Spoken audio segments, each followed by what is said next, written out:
welcome back to Prime Arcana Interlude 2, Split the Sky. 2 weeks have passed since the Reave, and the cries of dwarves still echo in the hollowest places within Skogul and Shayla's minds. Skalva has spent these days moving like a shadow. Every night you've heard her voice in fevered chants to the gods in preparation. The moon-eyed rite is close now, and every word she sings feels like iron nails driven through fate's thread. The blood moon will cross the sky tomorrow night. You know this because Skalva whispers it, and her whispers are never wrong. In those same whispers, she's spoken gleefully that they will hear your mother's voice calling through the veil, ready to deliver upon them your divine birthright. While Leif, Thurstiv, Vigal, and Nivaldi have labored to weave charms, gather bone, and paint ritual adornment stones, Siobhan has spent the last 14 days hidden inside the hermit's hut, mending her broken body under Skalva's relentless, loving care. At night, while Skalva chanted, Siobhan slept, carried into the void by her aunt's medicinal brews. Now, this morning is pale and windless. Shayla and Skogul work the chores as you always do, shoveling snow off the roofs, chopping wood, and tending to Marlowe, Nettie, Betty, and the other animals. Skogul, during this time, every thought has been a storm trapped inside your skull. The cries from that night still claw at you, ghosts that won't settle. Emotionally, you're a taut bowstring, ready to snap. Tomorrow's approach feels like standing at a cliff's edge. Where are you mentally and emotionally, knowing that your destiny rises with tomorrow's blood moon? Yeah, I think Skogul has definitely been in his thoughts, sort of trying to chase down where he can find a sense of truth. I think after the Reave, seeing what Skullmother did to Siobhan was making him question things, even though just before he felt like he was on the path towards understanding and believing in what her vision was, and potentially the extension of that being what his mother wanted. I don't think he's going about these chores with anything but a sort of grim self-reflection, because he's not sure if he can trust her, and I'm sure he's been feeling his sister's paths through that as well, to try and gauge where they're at on things as they move through Siobhan's recovery. And Shayla, you've been moving through these weeks like you've been wading through snow. Every step has been heavy. The Reave showed you how fragile everything is. You've been wondering if you and your siblings are pawns or players. It's hard feeling so torn between love for your siblings, your duty to Skalva, and a growing anger at the gods who seem to demand so much. Where are you at now, mentally and emotionally, knowing that your destiny rises with tomorrow's blood moon?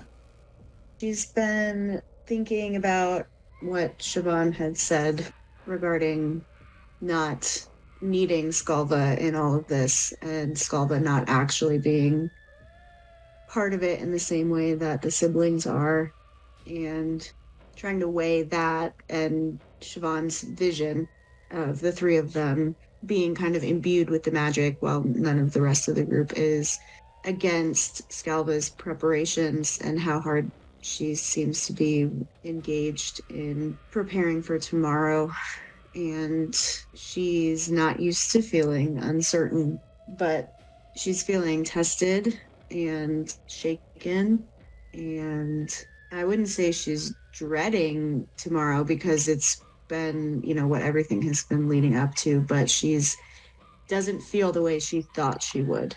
Before the Reave, she was bursting with the anticipation of it all, and now things have shifted, and she's not really sure how to move forward while feeling that uncertainty, because it's not who she has been previously. And how much of these last 2 weeks have the two of you spent alone versus together? I have a feeling that right after the Reave, we probably, well, I feel like Skogul would have sought out solitude to sort of collect himself.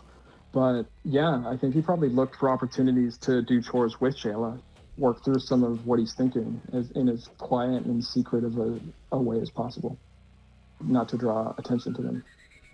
So things didn't change outside of kind of their pattern that they had. I think there's definitely a tighter thread that they've had, and using probably that sibling language without Siobhan there has felt a little uneasy the first couple days, but I think they've probably used this time to grow a little bit closer, especially considering they very easily could have experienced the same wrath that Siobhan has had to deal with.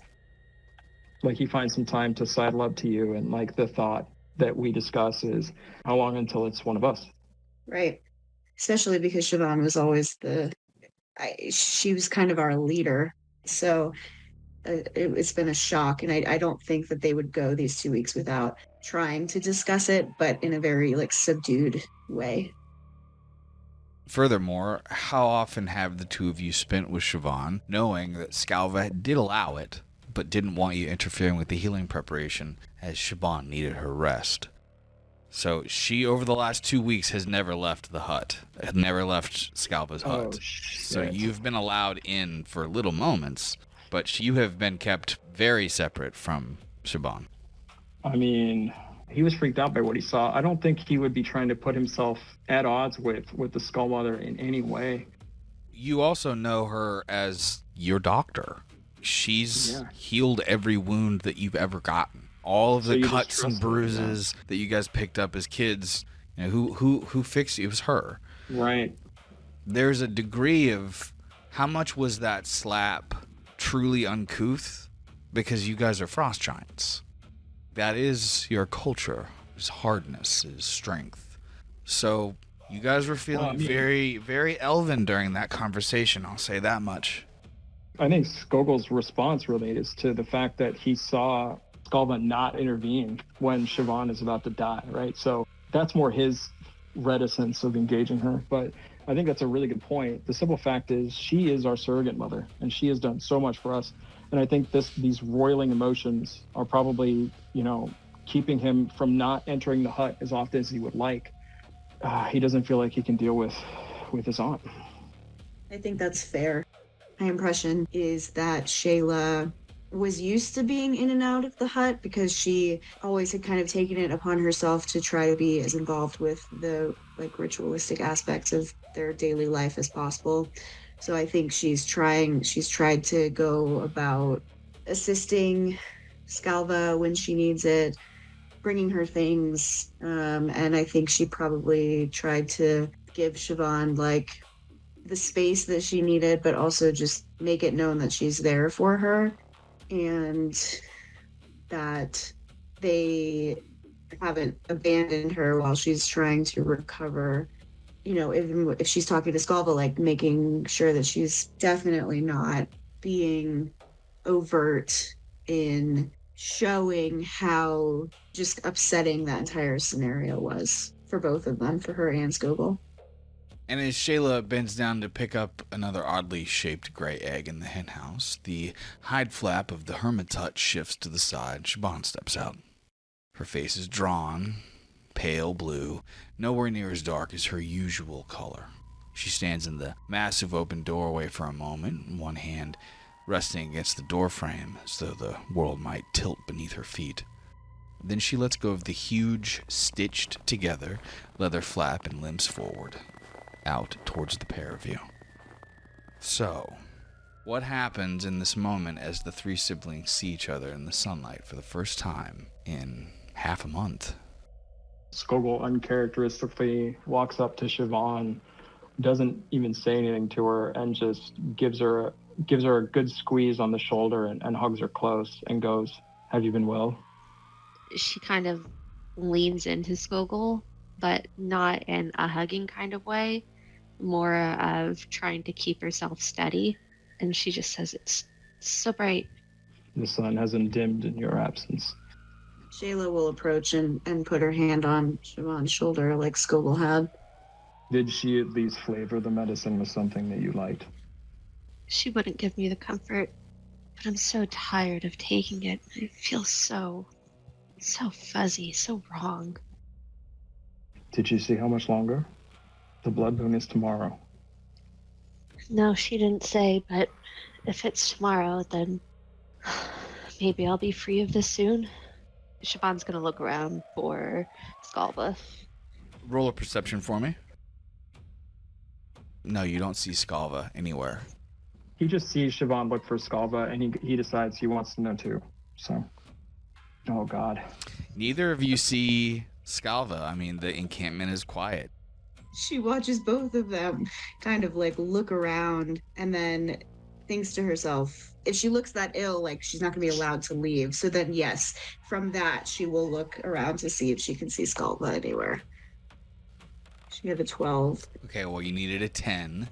So as you look around, you see there's no sign of Skalva, but you do see Thursdiv sitting up on a rock halfway sort of up a nearby hill. And he's carving something out of a fallen tree trunk, and when he sees the three of you, he just kind of like pauses and like raises a hand to wave at Siobhan and says, "It's good to see you back on your feet." She just kind of nods in his general direction. Thursdiv has always been kind to the three of you, but you also can't help but feel like his presence is a reminder that you're never really truly alone out here. Yeah, so with that, Shayla is going to decide that it doesn't matter if they have to carry her out themselves, like they need space to talk. Yeah, she'll turn to Skogul and nod. He's going to go pick up the buckets that he's used to collecting water with, and he goes, "She needs air. We'll be back in a minute." He doesn't say anything. He just nods and goes back to whittling his wood. And as the three of you, move on, he returns to the carving, unaware of your scheming or your state of emergency. I just realized if he's whittling something, it's like a fucking tree. Yes. Like a whole tree. Yeah, he's whittling an entire tree. Yeah. Yeah, awesome. He's carving a beautiful, very intricately designed depiction of the Sundering Wildstone village. You can see that stretched out all along like this just flat portion of the still barked tree. He has all of these like teeny tiny little carved buildings and stone archways and like other different passages and alleys and pathways. Just this whole little map of the city back there. Wow, he's talented. What's funny is they're probably as big as a real house would be. But he's just like doing... Yeah, he's just carving a village on a tree. I mean, it's definitely large enough that like fairies could live in it as a village for sure. But the path to the ravine, it's covered in snow just like the rest of the area is. And as you guys are moving along, what is the positioning here? Who leads, who's in the middle, and who brings up the rear? Shayla's in the back. Yeah, Skogul goes ahead. And is Siobhan, are you walkable? Or do you need support? She has a pretty pronounced limp, and she's walking slow, but she can move.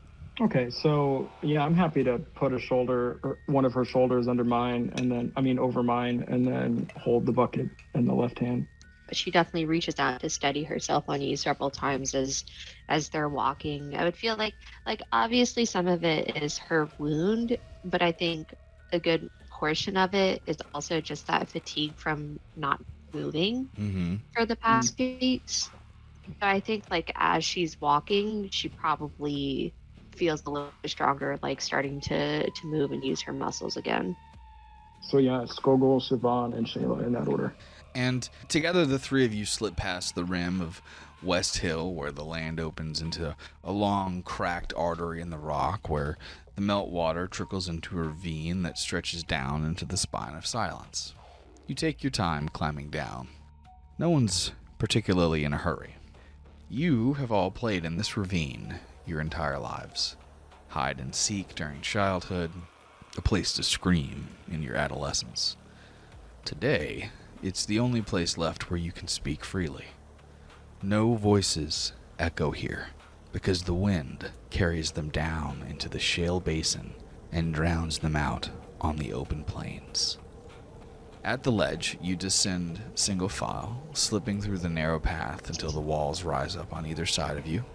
Long icicles dangle from roots and stone, and the stream winds up the ravine floor like a thin silver thread. You're not underground, but you are in a ravine. There's these big walls going up over your head that sort of like arc over you, so you can kind of see the sky above in a straight line, but like you're covered. Now that you're all safe and nobody can hear you, does your initial heightened and in the moment emotional discussion about taking your aunt's life stand? Are there any other ways you can fulfill the prophecy without her? Or have you come around to the understanding that what you are bucking at is the very nature of who your people are? Frost Giants, after all, are hard people with violent expectations, because for them to succeed, they must be strong, decisive, and loyal. Are the three of you loyal to your aunt in this prophecy, or are you betrayers at heart? So Skogul dips a bucket in, and like, without even looking at his sisters, he just says to himself, the blood moon is upon us. It is our divine right to go through with this ritual. He sets one bucket down, and he starts scooping another one. Siobhan takes a handful of water from the bucket and splashes it on her face, trying to be more present, trying to come out of this fog. This is our destiny. There is no escaping it. But do we need Scalva? She has all of the knowledge. How would we do it without her? Well, I've noticed over the past few weeks, she references her book quite a lot. Shayla, you've been helping her. You've been studying under her. Be able to do the ritual? Shayla kind of thinks about that for a second and says she doesn't leave that book out of her sight at all. It would be really hard to get it from her. Skogul kind of perks up at that idea. I think for the first time since the Reave, he feels like there might actually be a direction that they could take that he really didn't think was possible. So like as he sets down the second bucket, he like turns to face them, but he stays crouched and he's kind of keeping himself feeling like small and quiet because this is stressful as hell for him. So yeah, upon hearing that, Skogul looks up and he goes, do we know what's in it? I've seen where she keeps it. That's about it. I haven't been able to get up. I doubt I'll understand anything in it anyway. I mean, out of the three of us, Shayla is the closest. Yes, it does stand to reason that the nerd among us would know how to decipher her rantings. Do you think you could? She'd die before she'd give us that book. Or she'd kill us. I think if, as long as we and it's in that hut without her, you could at least look at it. I think if I looked at it, I would be able to tell whether or not we could use it on our own. Skogul nods at this silently. The blood moon comes, whether we do this or not. Is our destiny up to her hand or ours? Sure, she's the receiver of Mother's word, but would she be part of this if Mother were here? Would Mother even be part of this if we were here? Would Mother leave it up to us? I don't think we can make a choice until we know what's in that book. And we owe it to ourselves to know. For our fate and for our mother.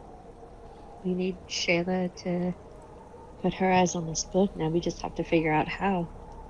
Siobhan would have seen that the book is under a plank in Scalva's witch's hut, where she normally sits her little stool that she does her readings on.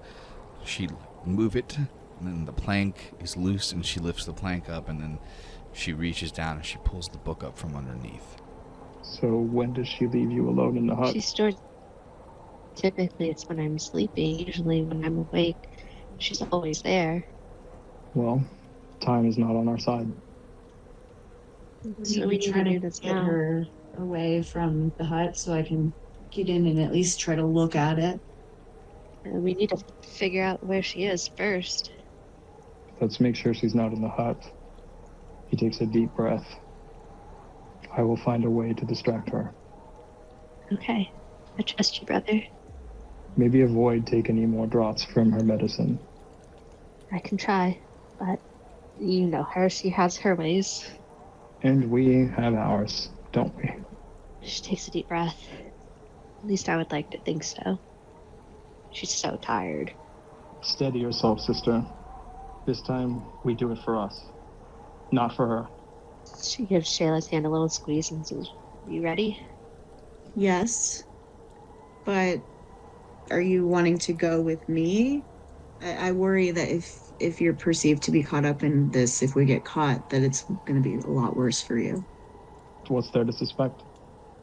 Yeah, if I'm supposed to be in there and if she comes back, we can at least have the guise of you were helping to take care of me. Just to clear it up a little bit, you've been, like, released. She doesn't expect you to, like, Oh, okay. come back and sleep there tonight. Gotcha. Okay. Maybe if you take a turn for the worse and you need her assistance, but if Skogul has a different way of drawing her out, then yeah, I think we wouldn't need Siobhan to be acting like she's still sick. What's Skogul's idea? No, I was just going to wing it when we got back to town, but I honestly do think that saying that she's sick is probably a good way of doing it. Like, she's not ready to be released. Are there any wounds I can open back up? If you want to. This I don't lies in know the face of Shayla's concern about Siobhan being implicated. So Shayla doesn't think Siobhan should be involved in either part of it? I don't think so. Shayla's kind of worried because Skogul and Shayla this would be their first offense. I got an idea. Yes. Okay. Let's go back. Uh-oh. Because she can't do the ritual without us. If you guys don't come back with me, then she has to go look for you. So Skogul stands up and he looks at one of the buckets of water, and he's going to take his little short sword here and he's just going to shatter one of the buckets. And he takes the sword and he like draws it across his thigh to draw some blood, and then he cuts a little bit of his sleeve, and then he steps over to both of you and he goes, "I need one of you to punch me in the face." Shayla's like looking at him with her jaw open because he said nothing before doing any of this. Exactly. So she's just like, what? "I need one of you to hit me in the face hard." Like, it's Siobhan, and isn't sure if Siobhan has the strength. She doesn't. Okay, so You have to do it. He like grabs Shayla by the sides of her head and he goes, "This is going to work. Hit me." she takes a deep breath. Do I need to roll? Can I roll to punch him? You 100% need to roll an unarmed strike on your brother. All right, so she kind of does that thing where she moves her neck side to side to try to crack it, and kind of, moves her shoulders, rolls her shoulders, and then gets into a stance. And then Skogul nods quietly and closes his eyes. You can roll with advantage because he's like not moving. All right, 19. That's a hit. Roll your damage. Shayla does 1 damage. Upon getting the punch, he goes, "Oh, I didn't know you could hit so good, sister. Okay, I'm going to run back to the village. You guys should post up somewhere outside of her hut, and I'm going to draw her out and say that we were ambushed by the normal Wildstone children. And hopefully that's enough to draw her out, because she needs all 3 of us, doesn't she?" If we're planning on doing the ritual by ourselves, what does that mean for Skogul? We first need to know what's in that book, and whether or not we could even do this. And if this is all for folly, we'll cross that bridge when we get to it. Try to give us as much time as you can. How will we know when you're on your way back? Listen for the cry of the red-tailed hawk. Shayla nods and she'll put her hand on Siobhan's shoulder and say, "Are you up for this?" I don't have a choice. I know for certain I don't have the strength to fight anybody. I don't think we're looking for a fight. Tomorrow night's our destiny, one way or the other. If we aren't going together, then how are we going to be sure that Skogul actually got them, everybody away? I mean, they're big old giants, right? so they make a lot of noise when they move. We shouldn't just be left here. I think we should start to go back with you and then split off to like go around the outside, but like approach their little area so that we can wait to go in the house until we can see that he has successfully gotten them into the trees or off. Okay. We need to be careful about our tracks. That too. Yeah, so we're gonna have to be like obscuring them as we go, so it's only Skogul's footprints. Okay. That sounds good to me. I mean, because we're not trying to draw them to this place. We're trying to draw them away from it. So yeah. Everyone, roll a perception for me. Skogul watches as you make a stupid plan. Natural 20. Hell yeah. Skogul. He's too excited. He just punched him in the face. His eyes aren't seeing so good yet. So, as the three of you return from the ravine, the sky is shifted into a dull pewter, veiled behind high, slow-moving clouds that bleed soft light from the Shiver Veil. Just before the final slope to camp, the three of you pause. Skogul noticing first that nestled in the shadows of a large grouping of ice-covered boulders are three young frost giants. They crouch low behind the rocks, their backs to the three of you, unaware that they've been caught. Speak of the devil, Stephen, and he shall appear. What? You recognize the fattest of the three as Thren, the 13-year-old boy from the outskirts of the Sundered camp. The one you fled from after Siobhan chided his little sister. He talks low, but his voice is loud in the stillness. See? I told you. Look there. That one with the horns? That's the witch. She is real. I saw her whip the girl myself. Just 5 nights ago, she was strapped down on that rock right there. Siobhan, you can feel your back throbbing as he says that. One of Thren's friends scoffs. So what? Maybe she whips them, but those aren't half-giants. They're just leftovers. Panthers didn't love them enough to make them right. And Thren shakes his head. No, not the snow giants, idiot. There's 3 that are young, like us, but small. Half-elves. They have long, pointy ears. It's gross.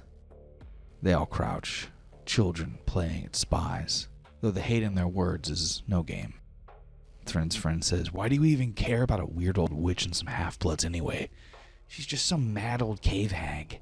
My mom said when they were all kids and she still lived in the village, everyone knew she was a freak. The second boy chimes in, nobody talks to the gods anyways. Everyone knows they abandoned this place after the humans died. And Thren shakes his head and says, you're both wrong.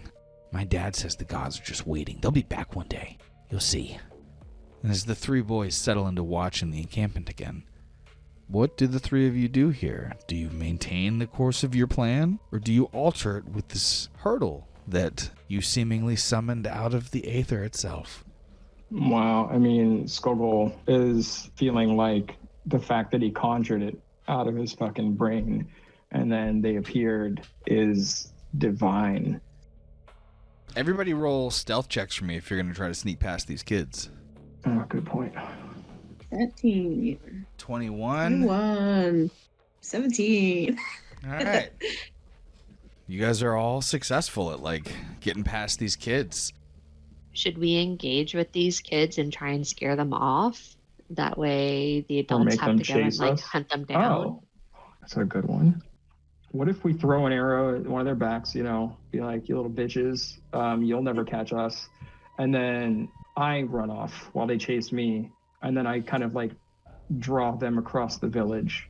And then I'll scream. I'll be like, they took Shayla, they took Siobhan, and then just scream help, like I'm being hunted down. That's probably going to call some giants to follow me away. My only thought on that is that Siobhan and Shayla should be off. We should not be part of that. No, yeah. You guys are you have to find somewhere. Yeah. What if Siobhan gets the attention and says that Skogul was taken? What if we let these kids take you? And Siobhan's reasoning for staying behind is because she's still too weak. She's just a weak little baby. But yeah, you need Shayla with you to read the book. I Oh mean, man. Siobhan's gonna get hurt. Shayla needs to take Siobhan back to the village. We'll alert the adults that they have you, and Shayla needs to stay behind to patch me up. So we doing the Fight Club face punch again? Shayla just beats everybody. Beating Well, everybody up? that's why I was like, do I need to open one of my wounds? Yeah, I mean, I think so long as we keep the theme of being separated from each other and that one of us needs to be recovered, I guess it doesn't super matter who engages. So, okay, whenever we talk the scenarios out, Drew's just like, okay. Yeah. So if we get you and Shayla back and they say Skogul's in trouble, then maybe he's listening for a signal that you guys do, and then he'll engage the kids and then lead them off so that there's a good hunt. And then by the time they catch up to us, they'll see that the kids are chasing me, and then they need to kill the kids. So that might work, and it doesn't negate my black eye. Got a black eye for nothing. Yeah, it's still for good, but. And I'm still just kind of worried about like lying on these children. Like what? Don't forget, you're a giant. Like, we've been kind of nice, but we're not really nice people. And like, these kids they were totally ready to beat the shit out of us. And but like, what about if they're just straight up like we don't know what they're talking about? Like, do you think Skalva is like she's really no? Yeah, like she's smart. So I just worry that like involving the actual children in the planning of it is adding an agent of like an element of chaos that like we cannot control. We have to engage the kids. We have to antagonize them. At least Skogul does to chase them. I guess, but the plan that we had beforehand, where it was all lies, didn't rely on them being real. Well, just so we're clear, though, that like there's always going to be a moment, because they're thinking fast. There's always going to be a moment of like, wait, something's not adding up, regardless of what direction we take. Because eventually they're going to be like, wait, Shayla and Siobhan are just like back. Where the fuck were you guys? Oh, we got away. Like something. We're always going to have to lie about something. Oh God. If we get the kids to chase them and Siobhan and Shayla go back as like feigning too weak, like not able to pursue in the chase, we're only bending the truth. We're not lying.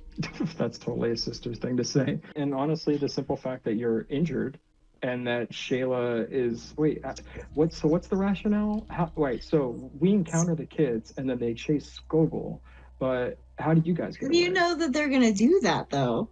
All we heard was them being like, oh look, it's the witch. Like they didn't say anything about like attacking. They didn't say anything. So like, how do we know if you try to fight them, they're just not gonna run away? Would you guys like to roll a perception on like looking for weapons or anything on these kids? Yes, please. Okay, Shayla doesn't see any weapons. Neither does Siobhan. Skogul does notice that they have daggers, but they're not dressed for war or battle. Okay, so how do we kick this off? So as they're whisperingly walking behind the giants, and he goes, well, I conjured them out of thin air. It seems like you might have given me this black eye for no good reason, but it might be more useful if you two enter the village and they come looking for me. Siobhan, can you look sicker? She gives like a comical, like fading off to the side. Then, I guess Shayla will take Siobhan's arm, kind of put it around her shoulder and tell her limp more. And then she'll look at Skogul and say, try to keep him away for as long as you can. Just make sure you find out what's in that book. And then he takes off. So Skogul, after his sisters leave, he waits till they're, getting a good distance. And before he knows that the kids can see him, the kids can see his sisters, he draws his bow and he starts creeping up behind them. What are you doing on my hill? And when you say that, Thren nearly drops the rock that he's holding, and he hisses out a shit. He stumbles up to his feet, and his two companions rise as well, and they're all towering over you. I mean, you're 8 feet tall, and they're about 17 feet tall. And Thren points down at you and says, "See? I told you. I'm not a liar. The witch's pets were just out on a walk." The boy beside him grins and says, "I can smell him from here." And then the third boy is just standing there staring down at you, sort of just like watching in silence, like shifting between you and then like looking out into the village where the snow giants are both milling about the farm, and Nivaldi is meditating in the middle of the encampment by the fire. What did you say about the smell? He said, "I can smell him from here." And Skogul just goes, "You're sure that's not your upper lip?" And then Thren looks down at you and drops the rock, which is not small by any means, and it just like sort of just on the ground next to you. And he says, "You little freaks got a lot of nerve creeping around like you belong here. This is Wildstone soil." The only one I see trespassing on this ground is you. So I recommend you leave before this gets ugly. The boy beside Thren says, "I don't think he's scared of you, Thren." And like Thren kneels down and like puts his elbows on his knees, and he's like eye to eye with you, and he goes, "He should be." I gave you 2 warnings. This won't be my last. Leave or suffer the consequences. And luckily for Skogul, you hear a boom, boom, boom, boom, and as you turn, you see that one of the snow giants, Mungan, comes sort of like charging up the hill towards you, and he raises his hand up at Thren and the other 2 frost giant boys, and he goes, "Don't trouble the littles. You go. Go, all 3 of you, go." Thren kind of like pushes past Skogul and like raises up a fist, and he goes, "Get out of here, snow pig! This isn't any of your business." Mungan doesn't hesitate. He continues, kind of coming up to try to join you guys, and he goes, I don't mean no challenge. Just don't hurt him." Thren stands his ground. He looks at his 2 friends first, and then he looks down at you, and he's just like, "A snow giant? Speak to me like that? You can't speak to me that way, reject. Do you even know who I am? My father runs the Wildstone." And he like raises his fist up as if he's about to attack Mungan, when all of a sudden you hear the other snow giant, Hugashar. He kind of boom, boom, boom, he comes and run, and they were basically pretty much right around the same area, like helping out with the farm animals. And he's like, hey, you get out of here! Get out of here! Thren sees that, there's 2 snow giants here now at this point, and they're both smaller than the 3 boys, but these are young children. They're not any older than 14, 15. So he's like, "We'll be back. Come on, guys." And he turns and he kind of runs off back in the direction of the plains. And one of the 3 actually steadies himself and stands his ground, and he looks down at you and he goes, "What's your name?" He goes, "You're not privileged to know anything about us." He says, "Well, my father's cousin to your aunt and mother. My name is Zendrik. Don't come back to the village. You won't be welcome there. You should convince your aunt to leave this place. Thren's going to tell his father how to find you. I wouldn't be here when they arrive." "Are you a scouting party?" "No." And then he leaves. Skogul looks at the snow giant. He kind of like looks at the ground. They know they're here, and that doesn't sit well. I guess he just hopes his sisters made out better than he did. Both of the girls go ahead and roll a stealth to try to get into the hut without being seen. Shayla easily steps into the hut without being seen by anybody, but just before Siobhan reaches the flap of the tent, Nivaldi opens his eyes from his meditation and looks over to see you and says, "How are you feeling?" She's kind of caught up by this very basic question, and she says, hazy and I'm not at full strength, but other than that, I'm alive. And he nods and just says, I'm glad to hear it. And then he stands up and he walks over to the fire pit and like lifts this giant pot up off the ground that like has, weeks old stew in it, like the hair stew. And he takes the lid off of it and he hangs it over the, dangling piece over the pit and starts to gather the coals and light them up to warm up the evening meal. I guess she kind of starts to help him to keep up the guise of, nothing's wrong. She's gonna ask where Skalva is. Have you seen Skalva? I haven't seen her for the last few hours. I've been trying to reach the gods myself. She's probably off somewhere with Leif or Vigal. Okay. She finishes helping him, and she's just gonna keep an eye out, since I think it would be too suspicious for her to go into there right now. So Shayla's going in alone? Mm-hmm. I think they have to pivot, yeah. And Shayla got a 20 on her stealth check, so I think she would have left Siobhan behind, and listening to Siobhan try to take a natural attitude, like a casual attitude. She's just trying to pivot and thinking, okay, so I just need to go look at the book. Hopefully Skalva's not inside. Okay, so Shayla's in the hut. Siobhan is by the campfire with the food, and Skogul is where?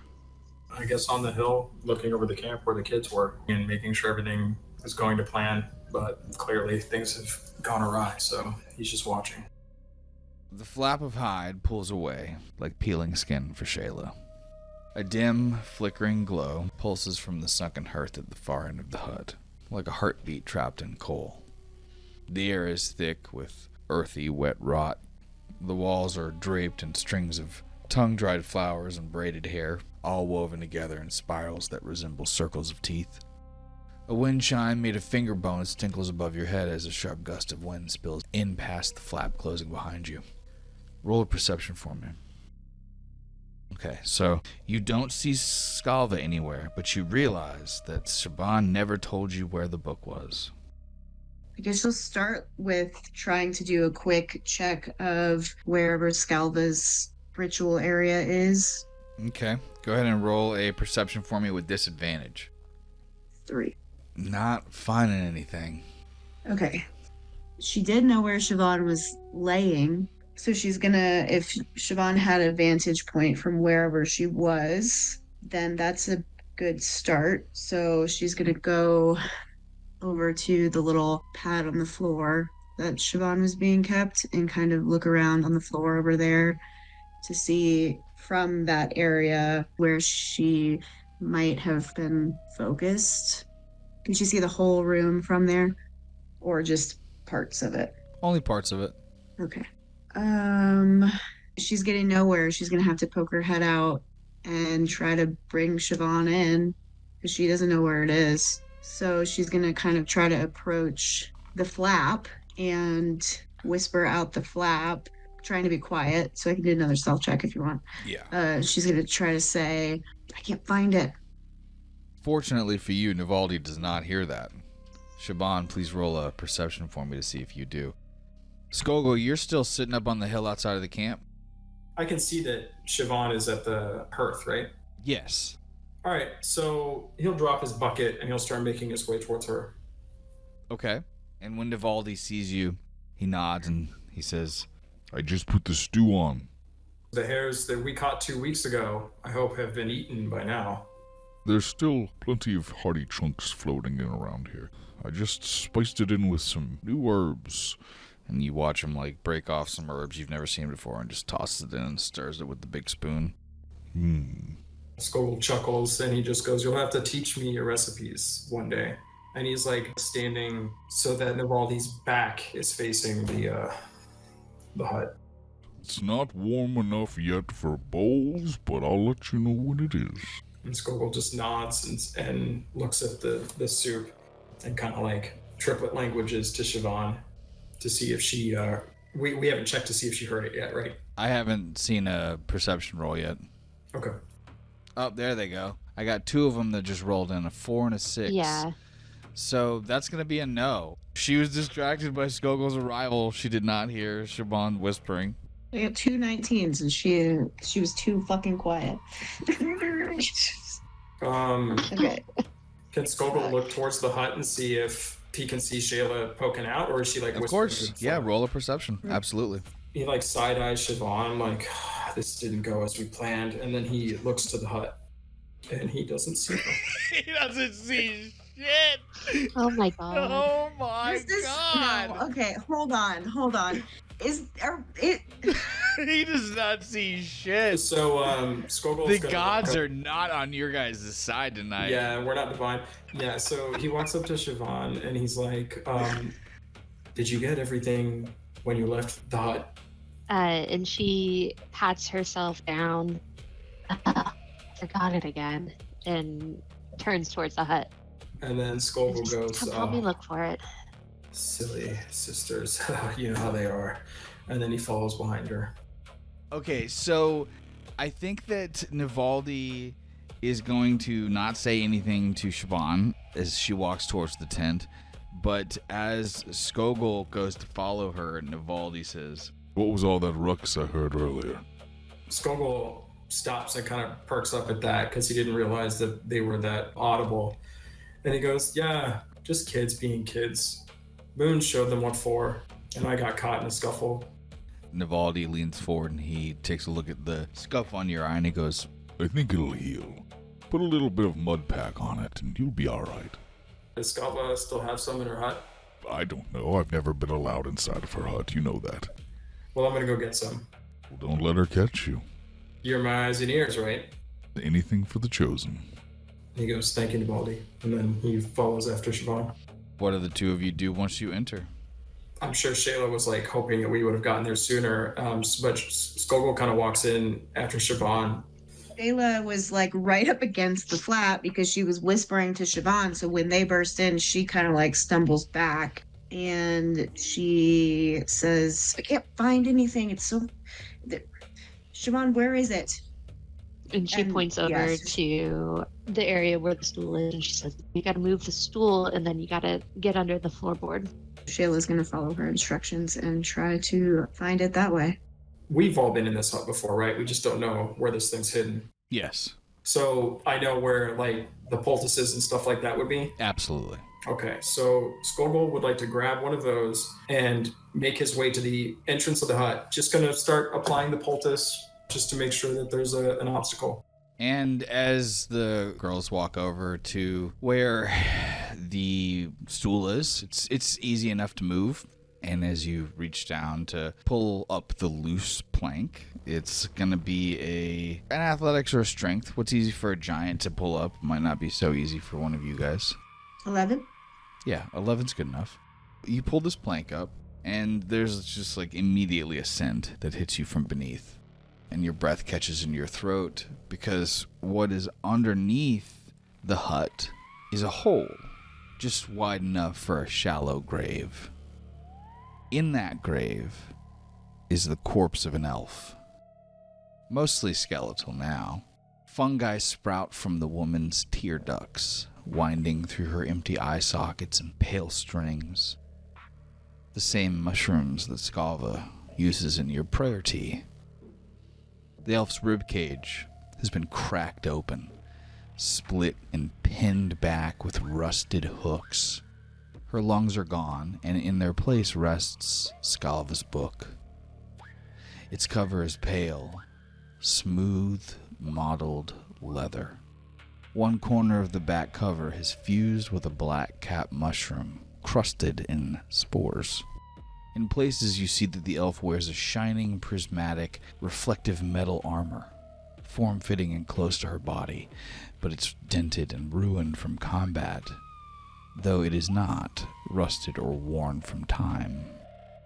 Just beside the skeleton is a large chest of dark wood wrapped in black wax cloth, bound tight with strips of dried deer gut. As you both see this, Nivaldi waves towards Skogul and says, Food is ready. Come. pours a bowl for himself, and pours a bowl for you as you see stepping out from behind one of the nearby buildings, adjusting her pants, and followed by Vigal, is Scalva and Vigal and Leif. And they all come back, and Navaldi waves up to them and he says, Dinner's ready. Yeah, Skogul looks back to his sisters and he goes, I'll be just a moment. And then he turns into the hut for a second to tell them she's back before leaving and joining them for dinner. As you hear your brother say she's back, that's when you see what you see. As outside the hut, Scalva sits down by the fire, picks up her bowl of stew beside Skogul. Shayla will go for the book because she's trying to just see as much of what she can inside of it. And then she'll motion Siobhan if she wants to check what's in the chest. So when Shayla grabs the book, a spore cloud erupts from the black cap growing out of the book's back cover and just up into both of your faces. Oh my god. Okay, It stings your nose and the room tilts. Both of you roll a Constitution save. I got a 1. I rolled a 1. These rolls are criminal. Dude, the game is making choices. Yeah, I rolled a 1, so... Both of your heads start swimming. Whispers are rushing behind your ears. None of them are yours. And you blink and the walls start to pulse. Like the braids of hair along the beams now writhe like twisting snakes. Siobhan, do you open the chest? She's gonna reach for the chest and see if she can open it up before the boys take over. Okay. As she opens the chest, the scent of oiled leather and crushed lavender greets you first. Inside you see random items. Child-sized leather glove, delicate bone comb with broken teeth, still tangled with strands of black hair, a folded letter spotted with blood, with a sketch of 3 infants in the margins, a cloth ribbon embroidered in giantine that says, "You were never a mistake." Do you open the letter? Yeah. The letter says, "Father, my children are not cursed. They are not broken. They are the dream Ivescriel and I dared make real, and they will know love. I will not be returning to the clan.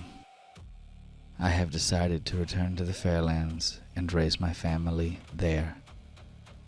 The way of the Reave has never carried my heart, but I found someone who does. Scalva does not know it, but she will return from this trip alone. She is your successor now. Give her the trust you always gave me, and do not come looking for us. I promise you, your tribe would crash upon the shield of my Vescriel's love, and I could not bear that. He would die to keep me free, and I would die to keep him whole. You taught me courage, so know that this is not cowardice. It is the hardest thing I've ever done. I love you, and I will miss you every day. But if the price of peace is exile, then I will pay it gladly. Tell Mother I will remember her name. Your loving daughter, Skara Wildstone." And underneath the letter is a ring carved from heavy black metal, filled with veins of golden filigree.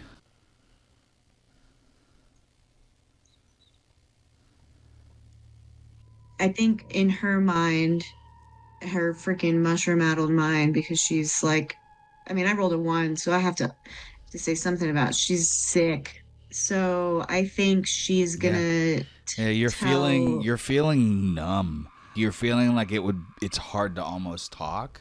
So like whatever she does say isn't what she thinks she's saying. Okay. Well, what she's wanting to say is they need to deal with this together. And Skogul is outside. So she wants Siobhan to pocket all of it, the letter, the ring, and the piece of ribbon. So she's going to try to be motioning to Siobhan to like take it. That's ours. Like that's what she's feeling. we've been stolen from. I think Shayla's like on the verge of vomiting.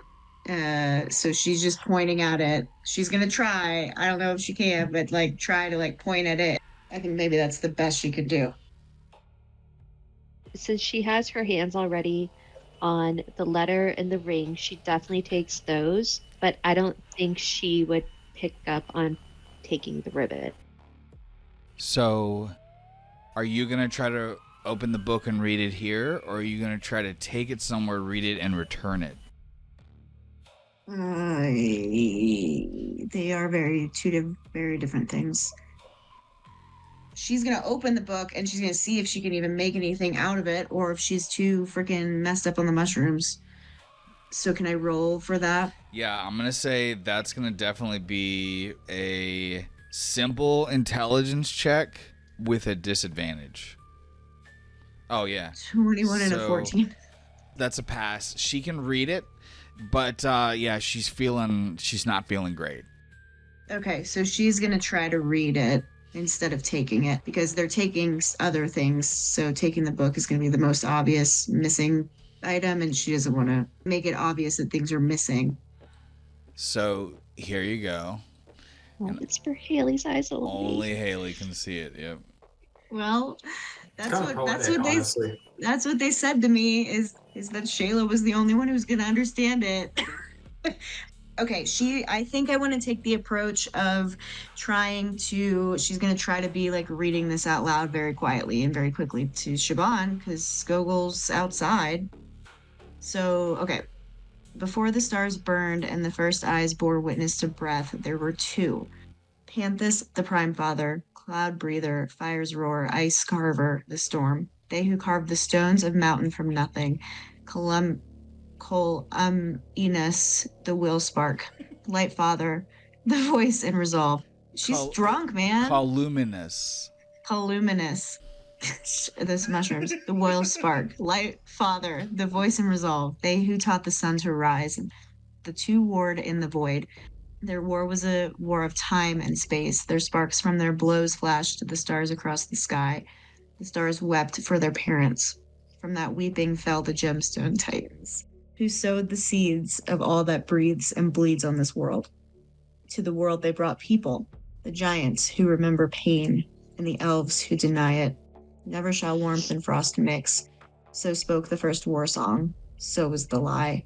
A new verse is risen, when the blood moon rides highest, on the eve of the 16th name day of those born from first bloodlines, of those carried in pain by a daughter of the cold and lit within by the spark of warmth. Then shall the veil part, only through a soul who carries Columinus's platinum longing and Panthus's golden wrath will the gods speak magic into the scourge. Only one who has tasted righteous blood, reaved and taken, only one who has been bled and offered the marrow of a kill not for food but for fate. And they speak with a voice from the gods. Magic did not die. It was shackled, its breath caught in the throat of time, its name whispered backwards, its bones hidden beneath the frost. Only split blood can unbind it. Only a child of the two can awaken the sky. This rite is the bleeding path, the moon-eyed binding, the rise of a veiled flame. I name its vessel, and that's underlined, the bone children. If the stars weep again, let them weep for joy. Let the breath of Panthus return. Let the eye of Cole open. In that moment, their lights must die on the vine through blood, leaving only the cold within. And as she's looking at it, she's noticing that many of the pages in the book are recipes for stews, poultices, psychedelic brews.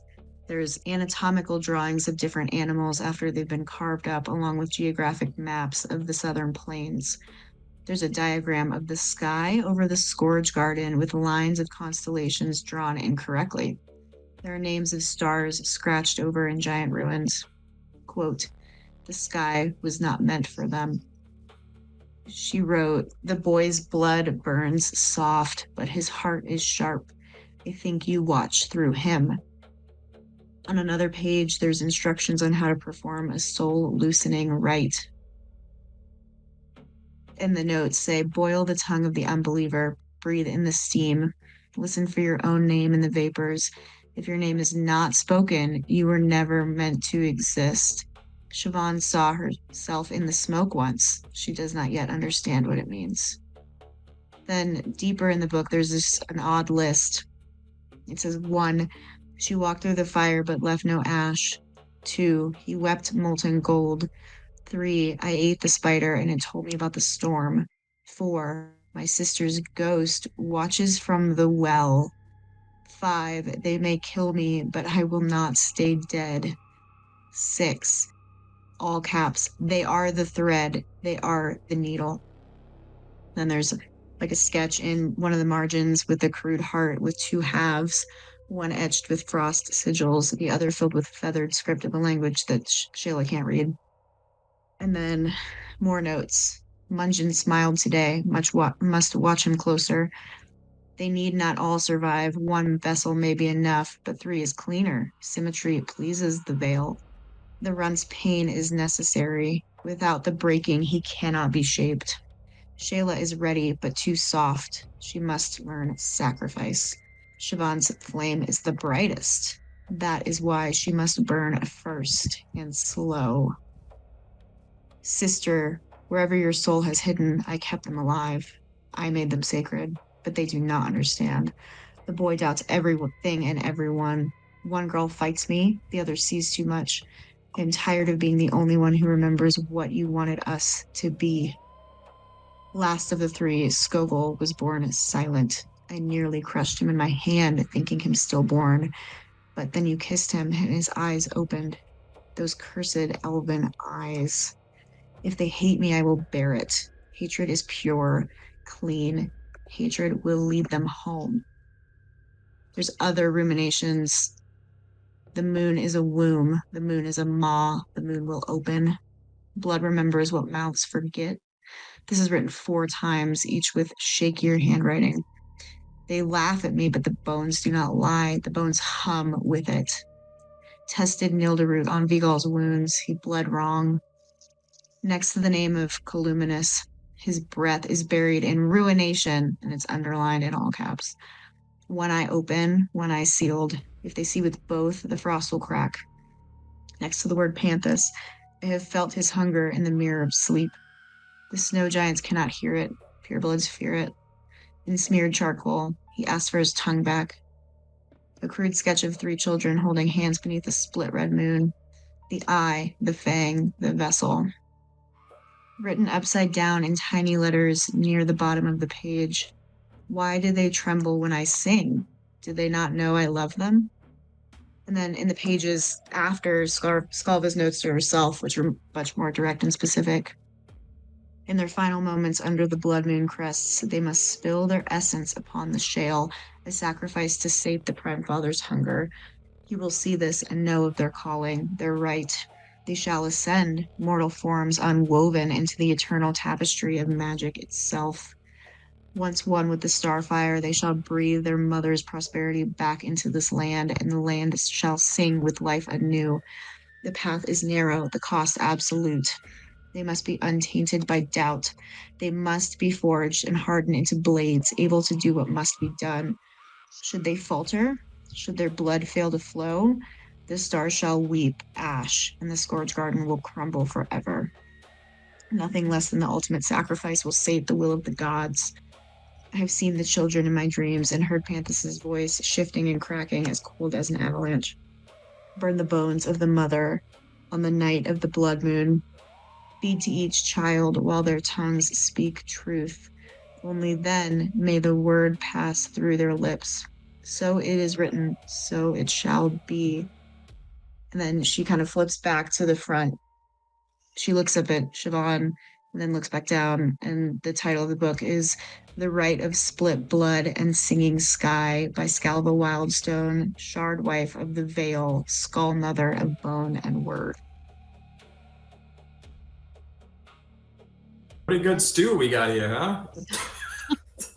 That's what I have. So Shayla and Siobhan.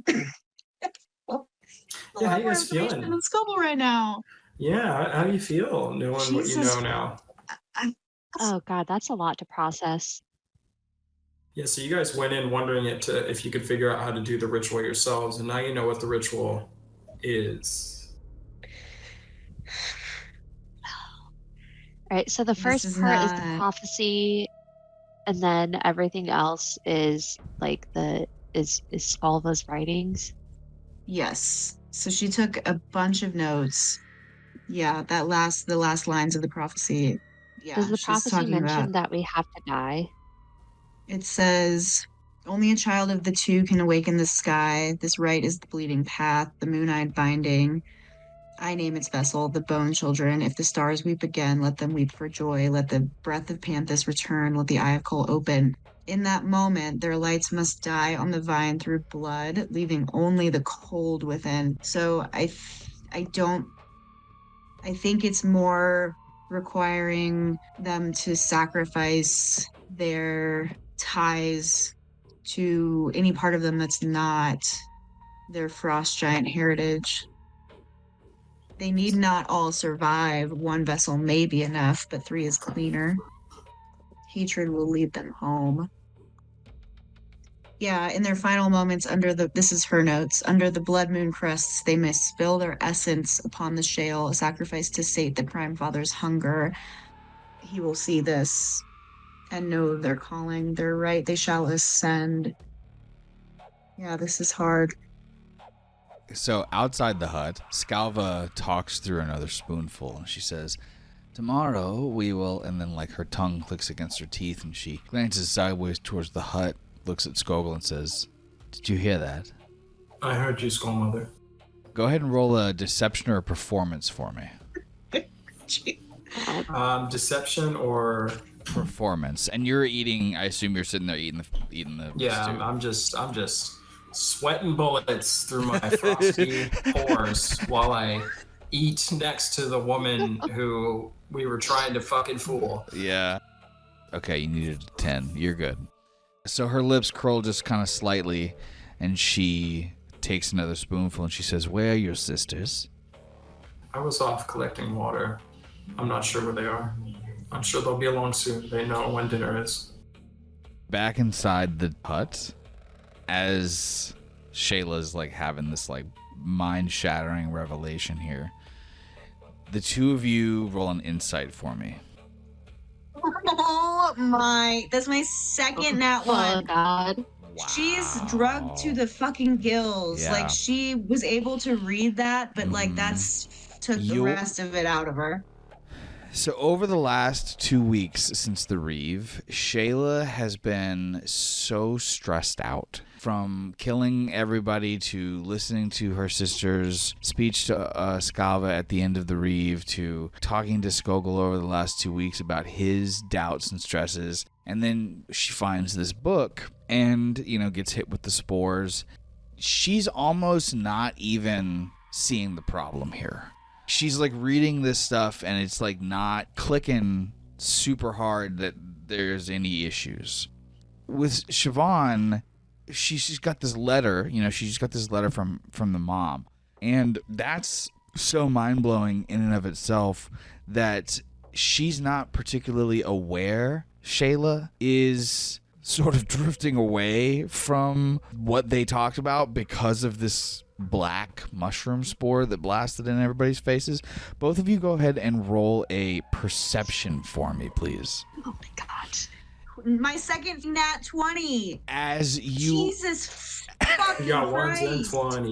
and 20s. as you do the thing you are, however, acutely aware of, though, both of you needed a 10, is that time's ticking.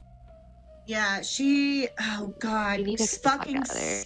Which Skogul, God means damn that it. you're gonna lose. I'm gonna set the alarm clock here, and I'm gonna give it to both of you. I'm gonna unlock these pages for Danielle and Haley, and I'm gonna put a time on this, and I'm gonna give you guys 1 minute to try to memorize as much of this shit as you can It's so cool. before you then have to roll a stealth check to get out of here, and then go off to explain all of this to Skogul and try to come up with your final form plan.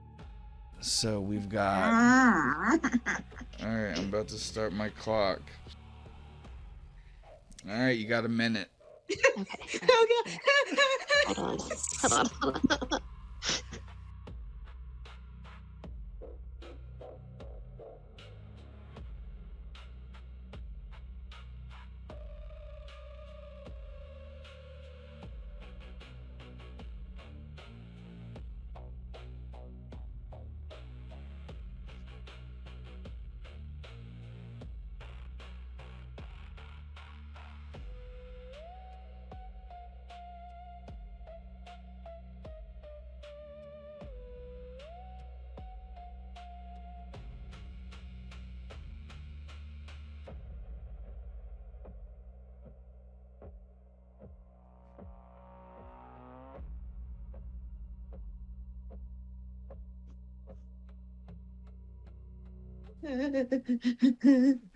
10 seconds.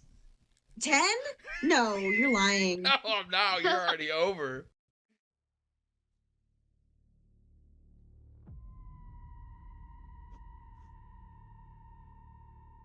All right, everybody. No. All right, I have 3 lines written down. It's fucking all right. We were at 1 minute 20. I'll give you guys 1 more minute. Good luck.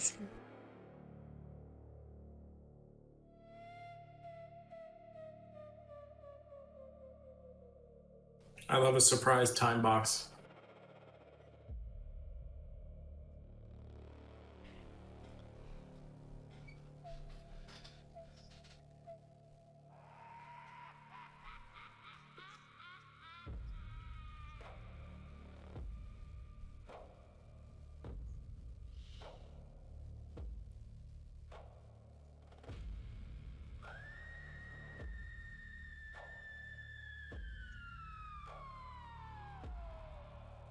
All right, that's it. Shayla will close the book and she'll put it back. And then, did Siobhan close the chest? She'd probably be doing that as Shayla's putting the book away. Okay. I don't know At how least they're we're gonna. confused She's gonna act like she didn't just get fucking spore blasted in the goddamn face. Does she have black shit all over her face? Yeah, I mean, she's got some specks. It's like the blue ink that shoots out when you pull a fire alarm. She's trying to wipe her face off, and then she'll stand up and like brush herself off, and then I don't know how she's getting out of this. Is there a back way out of the hut? This is one door. Roll a perception for me. Oh, God.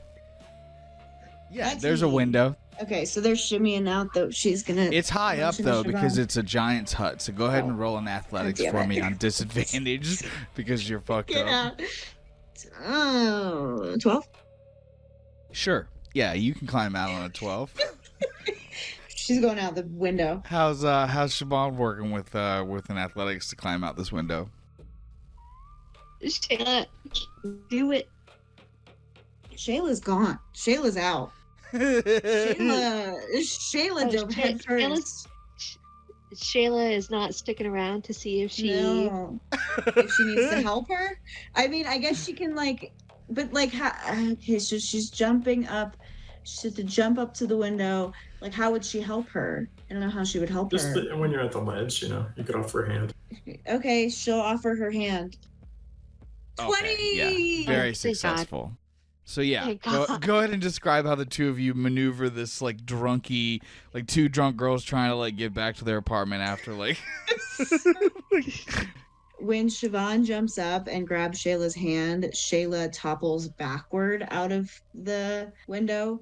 So that gives Siobhan the momentum to get up onto the ledge, but Shayla falls back Into the down, mud.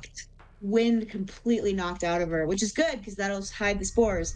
So she's just like wind, like she can't breathe. And just like Siobhan above her, like her little face in the window is just like swimming. Both of you roll a stealth, please, for me.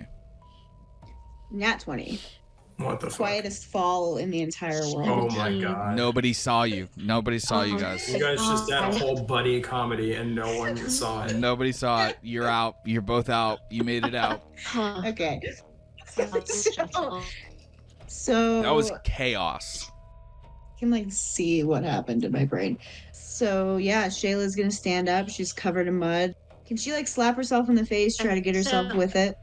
Yeah, you can go ahead and roll a Constitution check for me here with disadvantage. 10 and a 20. Nope, you needed a 15 to shake it off. So you slap yourself in the face there, but you're still feeling the effects here. You know, you are mildly inebriated, and the world's shifting around you, and you're very susceptible. Yeah. Siobhan is as well. This means Where's the hut in relation to the other buildings? It's kind of like a semicircle, like a crescent moon, like a center sort of fire pit, and then wrapped around that is the barn, the kids' little hut, the space for the followers, Scalva's hut. All their doors basically face each other. From where you are, you're basically behind the hut, so like nobody can see you because you popped out the backside of it.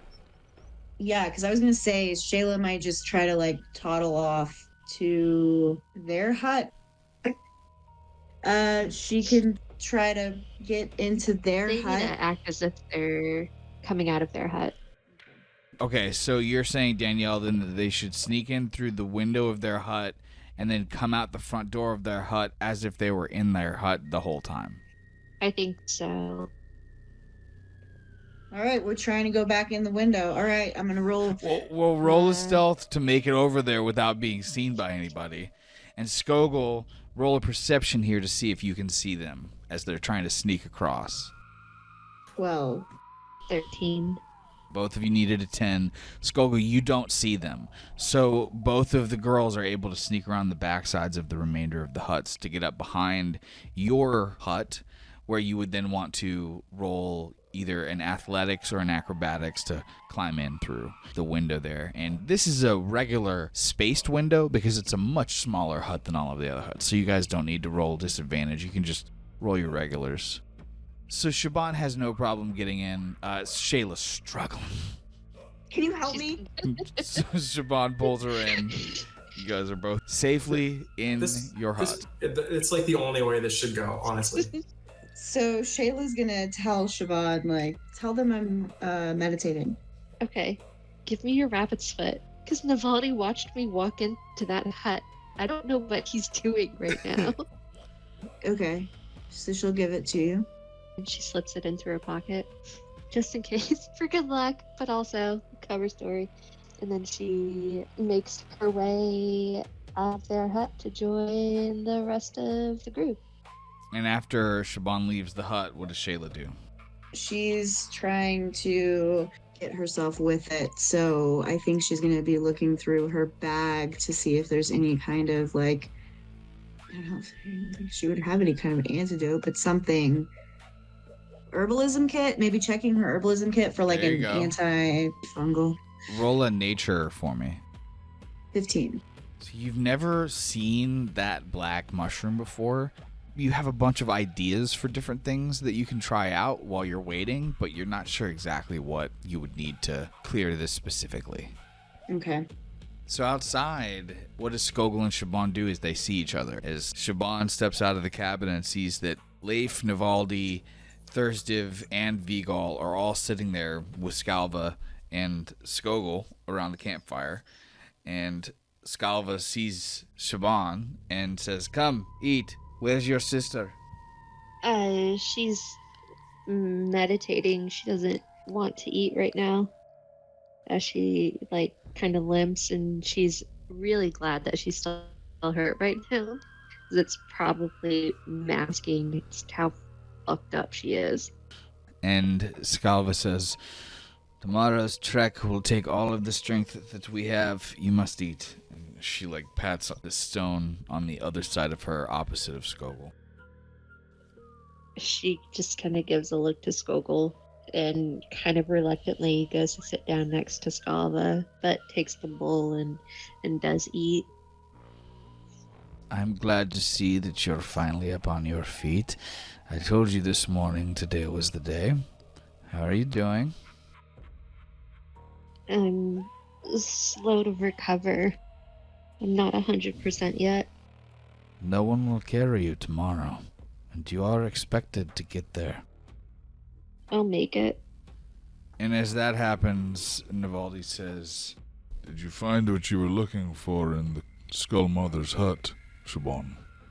And without saying anything, Skogul just kind of like looks down at you. She pulls out the hare's foot and she says, "I left it under the pillow where Shayla put it." Roll a persuasion for me. With that 6 at a failure, Skogul says, "I know when you lie, child. It coils behind your teeth. I can feel it. What did you take?" "There's no need to fear. No child I love needs to beg forgiveness. Just tell me what you took, and you will be dealt with accordingly." We took a poultice, Skull Mother. I got injured this afternoon. And she turns to look over at Skogul. "Injured? How?" I'm sure you heard of the teenage giants that were stalking the realm. Of When course. Lynn came up, one of them hit me in the face. Roll a persuasion for me with advantage for quick thinking. She shakes her head and says, "I know when you lie too, boy. Don't cover for your sister. You'll only draw my ire as well." And she turns to look back at Siobhan. Fine. I was looking for what you were giving me. I feel awful. I feel as if I've been robbed. Roll Another perception? roll a sorry, persuasion for me. Yeah. Persuasion? Mhm. That she believes. She says, "Well, that's all you needed to say. It's in the purple glass jar on the shelf above your bed. I had Goshar put it in your cabin earlier." I didn't realize it was moved. I'm sorry for going into your hut. "I told you. No child I love needs to ask for forgiveness." And then she looks down at you. "You need rest. Tomorrow is going to be a long day." May I take my meal back into my hut? She looks from you down into her own bowl and eats a large spoonful and says, "Do what you will." And she goes to get up and kind of falters. Skogul, can you help me? Skogul looks to Skalva and then sets his bowl down and goes to help her without saying a word. And once you get over to your cabin, the flap parts aside and there's dream catchers everywhere and there's hexes and little bone charms and skull charms and everything dangling from the rafters. And what is Shayla doing? He is still kind of looking through her herbalism kit, but she's also trying to do some deep breathing to calm herself down because she's not been successful in kind of shaking the stupor of the spores. So she kind of starts when they come in. Well, what did we learn? Can she read the book? Sweet summer child. She can read it, but We've aged 30 I don't know. years since we saw you last. Will Siobhan share her food with her? Maybe that will Siobhan help. is shoving her bowl of food. Do we show him the letter first? Tell him about the book. Yes, let's show him the letter first. Then we can info dump all over him. Okay. So she takes out the letter for him to read. And Skogul, you take the letter and you read that it says, "Father, my children are not cursed. They are not broken. They are the dream Ivescriel and I dared make real. And they will know love. I will not be returning to the clan. I have decided to return to the Fairlands, to raise my family there. The way of the Reave has never carried my heart, but I have found someone who does. Skogul does not know it, but she will return from this trip alone. She is your successor now. Give her the trust you always gave me and do not come looking for us. I promise you, Your tribe would crash upon the shield of my Vescriel's love, and I could not bear that. He would die to keep me free, and I would die to keep him whole. You taught me courage, so know that this is not cowardice. It is the hardest thing I've ever done. I love you, and I will miss you every day, but if the price of peace is exile, then I will pay it gladly. Tell Mother I will remember her name. Your loving daughter, Skara. He has like a heat sort of building in his body, and he looks to his sisters, and he goes, She hid this from us. Why? It's important to know that there's a fucking skeleton down there, too. You found a body. And it was an elven skeleton. He's an elf. Oh my god, do we know? Wait, but I thought he said it was a woman. Oh. It was in a chest with a bunch of ribbons and this ring. And she points at Siobhan to show him the ring. The book was like in the chest of the skeleton. It was an elven skeleton. So are we to take that to mean that that was our father? That she's been carrying his corpse? I can't remember what the gender of the skeleton was, or if we I were swear told. to God, it was a woman. I swear to God. My mother expected Skalva to return alone, and yet Skalva is still here and our mother is not. Well, we know for sure that she died during childbirth. It was scribbled in the notes section about Skogul being born dead. Yep, he opened his eyes. No, she breathed life. Yeah, Okay. she She thought he was died stillborn. when Yep. Skogul came back. She like kissed him. Nah, man, she Yeah. wasn't fucking dead. Fuck. Okay. There you go. Because the thing is, we were told that she died in childbirth, and you guys Yeah, learned that she didn't. No, she didn't. She definitely didn't. And what we know now is that Skalva was supposed to return to the clan, and then Skalva is the one that sundered. Mm-hmm. So we don't know what happened, but we know what she told us is a lie. That's key. Well, and if she didn't die in childbirth, the notes in her book, I have it written down. It says, "My sister's ghost watches from the well." When we pulled the book up, she had it trapped. There was a trap. It was a mushroom, and the spores got all up in her faces. So it's fuzzy. It's hard to remember. But there was a lot of information in there. It was kind of like a journal, but also, she had the ritual written down. And Okay, so as you're like babbling, Skogul puts his hands on both your shoulders and he goes, calm, sister. What we need to know is whether or not we can complete this ritual without her, because the blood moon comes and we have to decide now, tonight, if we're going through with this. the ritual involves all of us making a sacrifice, a blood sacrifice. It says that we need not all survive. One vessel might be enough. And that when we spill our essence on the shale, we will ascend, split from the earth, and become the magic that returns to the land. That's what the ritual is. Skogul takes a step backwards and he looks at both of them. We are the blood sacrifice? That's what her notes say. But the prophecy was a little different. It said that our lights must die on the vine through blood, leaving only the cold within. The prophecy means for us to die. But does it? Or does it just mean that our elven side has to die? We can't separate ourselves. Is this why we were supposed to do the Reave? To kill off the elven part of us. I mean, I think my understanding is that it requires a great sacrifice. I don't know that it necessarily has to be through death. What other kind of sacrifice is there? And then Skogul kind of like looks to the hut entrance and he kind of like walks up to it to peer at Skalva.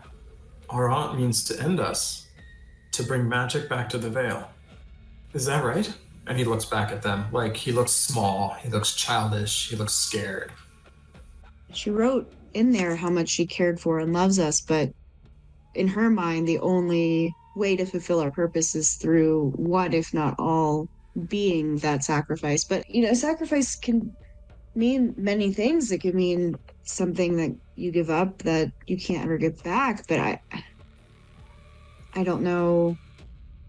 We have so little. What does a god find worthy? I don't have any answers for this. I don't know what to do. Everybody please roll a constitution save for me. 18. So literally you needed a 20 or higher. Oh, fuck off! Oh my god. So Oh. as Bullshit. Skogul is saying this, please Poisoned twice today. describe how the two sisters both start vomiting and then pass out in front of him. Shayla's watching him get more and more agitated, and he's the one who just told her to calm down. So she kind of reaches a hand out to try to tell him to calm down, and then she pukes on his chest. And then she looks down at that, and she's kind of confused because the mushrooms hadn't been making her really throw up. She felt like she was going to throw up, but she didn't. And then she looks over at Siobhan, and then she topples over. The additional toxins from the black mushroom made it kick in faster for the two of you guys. So, I could have gotten away with not fucking eating that, goddammit. It ends up being a chain reaction for Siobhan. Like, she sees Shayla go and just vomits all down the front of her and just kind of slumps over. Skogul, upon seeing both of his sisters drop like fucking flies, has panic welling in his heart. Everything's falling apart. He bends down and tries to like slap them awake. They are completely unconscious. So he's like shaking Shayla and he's like screaming her name. He goes over to shake Siobhan and he starts screaming her name. And then he starts crying because he can't understand. He's processing it, but it's all happening so fast. It's all happening in real time. He races out to get Skalva. And when he steps out of the hut, Leif, Thurstiv, Nivaldi, and Vigal are all standing there waiting for you. Their heads are tilted slightly down. They're all wearing ceremonial garb that they've been preparing for the last 2 weeks. Leathers dyed in blood and bone beads and antlered mantles. None of them speaks, but they are positioned around you, blocking every direction. Skogul sprints out in the middle of them and he like stutters and he realizes that this was the plan all along. You only make it maybe 5 or 6 feet because you don't see who, but a gloved hand grips the back of your neck and a dull crack of your knees gives out as the world falls sideways. And the last thing you hear is singing, a soft lullaby from your childhood, as Skalva's voice rises somewhere in the distance. Sleep now. Tomorrow I will bring the storm for you to split the sky. And everything goes black.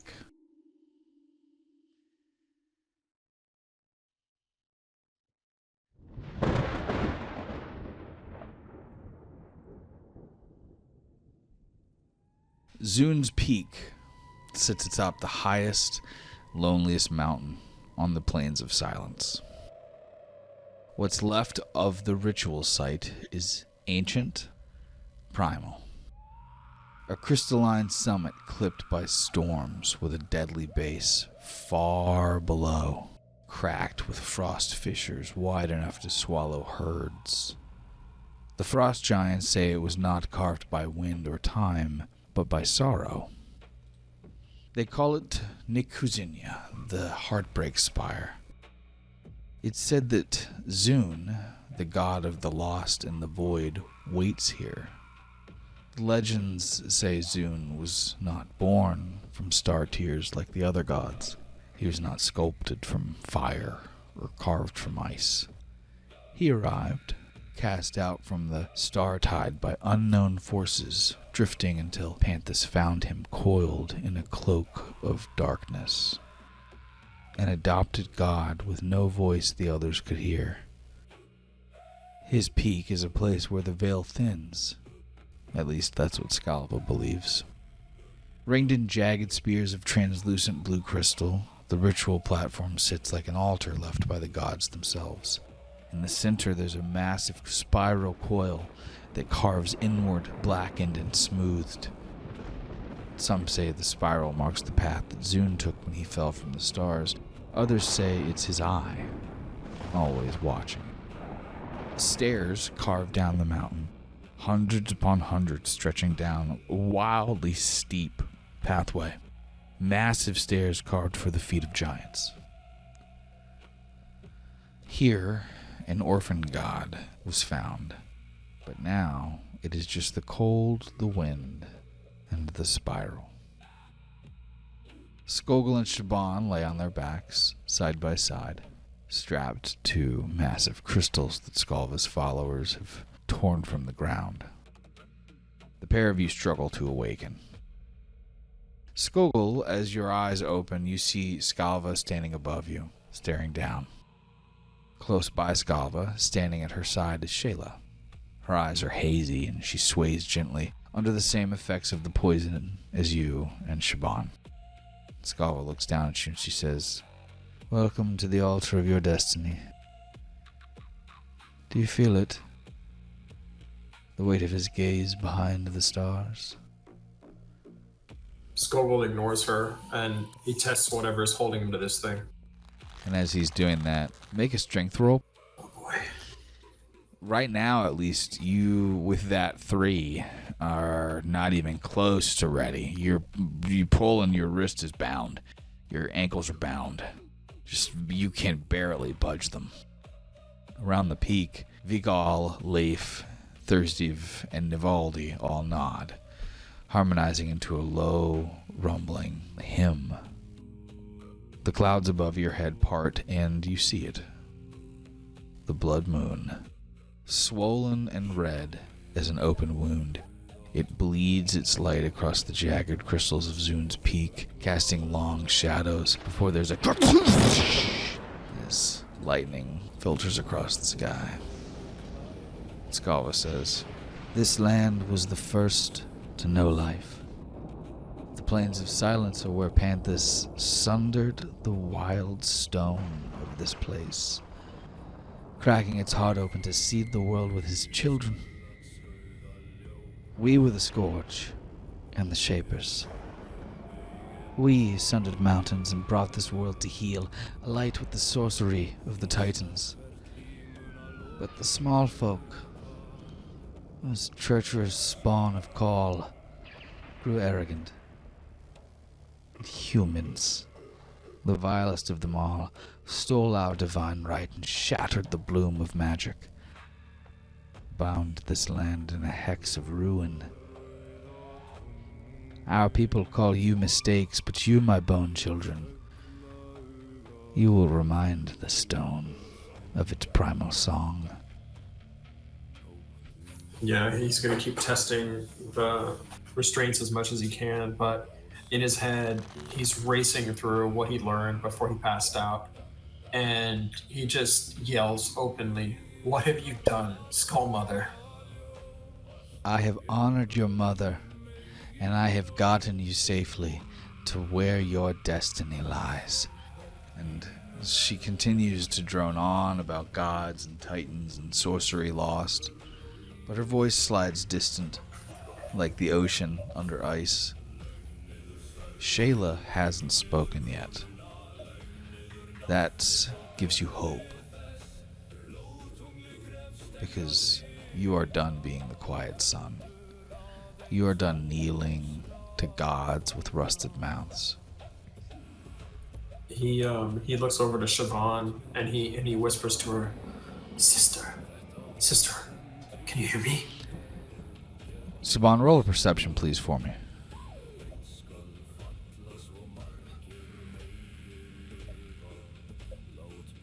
As you do hear your brother, your eyes, as Skogul says that, Siobhan's eyes start to open, and she looks up, and another just crash of red lightning just spears across the sky. And she too now realizes that she's been strapped down to a crystal beside Skogul and is surrounded by her aunt and all of her followers. Shayla, who stands by her aunt's side. Oh gosh. Oh, jeez. Oh jeez. She's definitely caught off guard. She's like, Skogul, where are we? What happened? All I remember is we were in the room and then Focus. Shayla vomited and she's like looking around. Shayla is unrestrained. Look. She like looks to the other side of her. And when you look over to where Shayla stands, Skalva kneels down and reaches out to brush a thumb across Shayla's cheek. And she says, I see how hard this is for you. Always trying to carry the weight for both of them. My brave girl. You've always been the thread that kept them from fraying. Even when you were small, you looked at the world and saw how to fix it. Shayla, what flicker remains inside of you, untouched by the poison in your veins?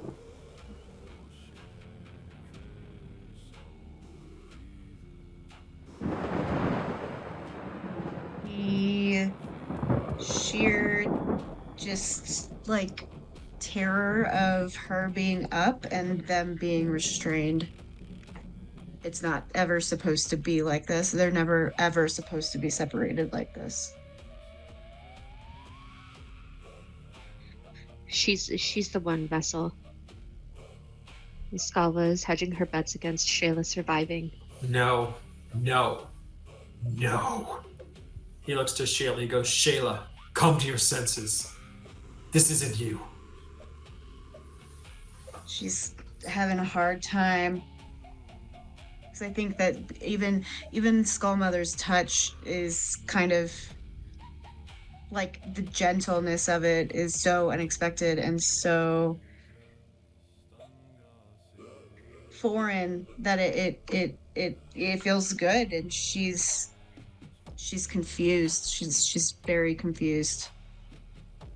What are they? She kind of looks over at Go ahead. Siobhan and Skogul, and she blinks, but she's not all there. She's not with us. And he just yanks at the restraints one more time. Roll a strength check.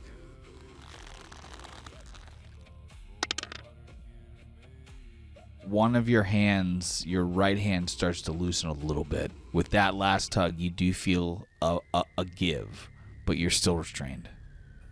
We can't give in, Siobhan. We can't give in. Shayla needs us. I need you. Fight. She's surveying and she's trying to put the puzzle pieces together. As she sees Shayla there, and she's trying to think back to the prophecy, and she's trying to like taste in her mouth to see if they've done the whole the burn the bones of the mother, because they were supposed to like drink them or eat them. That was in the food. So she's that was in the food. Oh God! So that did not eat. Oh my God! All right. So can she taste that she's a essentially cannibal? trying to figure out where right that they are.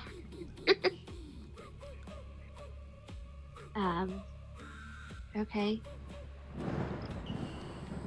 Oh God. Okay. Skalva is still being like very gentle with Shayla as she looks over at Skogul and Siobhan with tears streaming down her face. And she says, I didn't do any of this to hurt you. You're my favored ones. I've bled myself hollow for you. Each scar I have given you, I wear first. Each lesson I have carved into your backs, I carved into my own soul first, to suffer your cries, because I had to. You needed to be stronger than anyone who's come before you. This is divine right. Siobhan yells back at her, "You suffered nothing." Skogul, upon hearing her say that, he tests his restraints one more time. Roll a strength for me. These are very well done knots, and the material is strong, and it is bolted very, very, very strongly into this crystal by giants.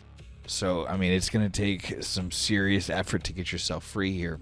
As Scalva steps away from Shayla for a moment and steps over to stand above Siobhan after Siobhan says that, and she says, "Every night when I look into the fire, again and again, night after night, all I ever see are your faces, glowing with the light of returned magic, of a world mended by your spirits. That's what you are, your vessels. Why can't you see it?" We might be vessels, but we don't have to die. All it says is that a sacrifice must be made. I've seen your visions. I've seen what your future brings. I want nothing of it. I didn't raise either of you to be soft or foolish. I raised you to be sacred. You know what a sacrifice is. I have not been your slaver, I have been your kiln. This land is dying. It has been dying for longer than I have been alive, and unless you believe, it will continue to keep dying for long after we are dead. Your mother wanted this. It's why she came back to the Scourge Garden from the Fairlands and abandoned your father to bring you to me. That's not true, is it, Skullmother? You were supposed to return alone. She does not expect to hear that, as she looks first at Skogul and then over to Shayla with sort of like a raised eyebrow. And then she looks back over at Skogul. "You know nothing, precious prince." All we know is what you've told us, and here we lie to be sacrifices for your mad visions. You brought your mother up. She was the light of the tribe. She spoke like my mother. She hunted like my father. I never hated her for it. I loved her more than anyone. When she carried the three of you into the world, I thought, finally she would see how much she needed my help. And this prophecy, she said it was madness. She looks up to the burning moon. I've done everything for you. I patched your wounds, I fed you, I wiped the shit from your asses, I told you bedtime stories, I told you that your mother was even a person instead of lying and saying that I was your mother. I've given you everything. I've given you a purpose. I've gotten you here. And still you argue and fight with me. I've never been able to escape her. She is in all of you to this day. She told me she wouldn't come back. She was going to raise you away from the cold, away from the rites and the gods. I begged her for hours and days. I begged her not to leave us. She chose death. She chose betrayal. I gave her mercy. I freed her from weakness. I made her eternal. And after all this time, she'll see you will make her breathe again. And then she looks up towards the rising blood moon and says, "I did it all for you, sister." Shayla, is this what you believe? This is your prophecy? The woman who smothered our mother's light and now wishes to end us. He's going to test his restraints. Oh, buddy.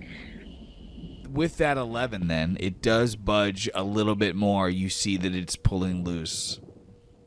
Yeah, Shayla's looking at him. She's listening, but I think with the effects of everything, she's still confused. Siobhan is just over here reeling, hearing Skalva say out loud that, she's confirming that she killed their mom, like she killed their dad too. She's got a lot of questions, no answers, and a lust for blood. Sister, fight. Fight with me. She's going to go ahead and test her restraints. Oh, shit. Do it. Siobhan, go ahead and describe how you break one of your 4 restraints. I feel like throughout the entire time she'd be sitting there wiggling, and then when she hears Skalva basically confirm that, she yanks one of her arms free, and she's angry, so she's not even trying to hide it. Is she close enough to Skogul that she can reach over and try to work on his restraints? No, because as you get your arm free and you raise your arm up in the air, Skalva reaches into the furs and leathers wrapped around her waist, pulls forth the longsword that Siobhan stole from the Minotaur's tent, and cuts your arm off. Oh my god. Siobhan lets out an ear-piercing scream. Skogul doesn't give a shit. He's gonna try again. What does Shayla do when she sees this? She gasps and takes kind of a halting step forward towards Siobhan. Stop fighting. And as you say that, this curve begins to eclipse the light of the blood moon, veiling it like some celestial shroud, leaving only a sliver of red ringing a black void. The eclipse of the blood moon, the Eye of Zune. Skalva walks over to her followers and kisses each one of them on her forehead. One by one, she makes her way down the line, saying, "I worship you. I worship you. I worship you. I worship you. Your hands built our path to this day. Your faith lit it. Your blood will bless it with ours. For you carry the souls of true believers." She breathes in deep. She says, "You have taken my family through the dark. You have believed when belief was costly. The time to be brave is past. Now is the time to be resolute." All at once, Leif, Vigal, Thirstif, and Nivaldi bring their blades up to their throats and pierce deep into the flesh, spilling their steaming lifeblood out into the pitch night. Each slumps forward and their blood pools into the spiraling void, carved into the cobblestones underneath Skalva's feet, already brimming with Siobhan's blood.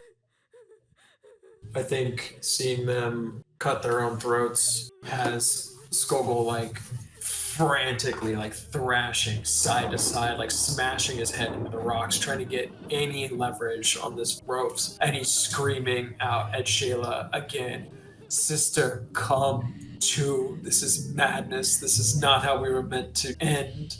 You need to help us." Siobhan is still screaming at the loss of her arm and the extreme amount of pain she's in. Just tears flowing from her eyes, but she's not crying, and she's staring directly at Shayla. As Shayla locks eyes with her sister, she hears Skalva say, "It is time, children. Time to make your mother proud. I call to the gods and the stars for infinite understanding and voice, for their return of the lifeblood of magic. My loving children lie beneath a canopy of stars, hewn by your great battles. One never falters, one always doubts, and one sees the passion of the soul. We bid farewell to these, our loved ones, so that you will wash this land in purity and power. May they find peace in the depths of your embracing arms. Shatter their hold on these bodies and let them rise as a rainbow to our salvation." She swings the sword down, attempting to pierce into Siobhan's chest.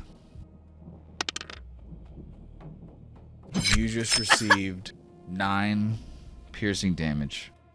She slams the sword down, piercing it through your stomach, stabbing it into the crystal.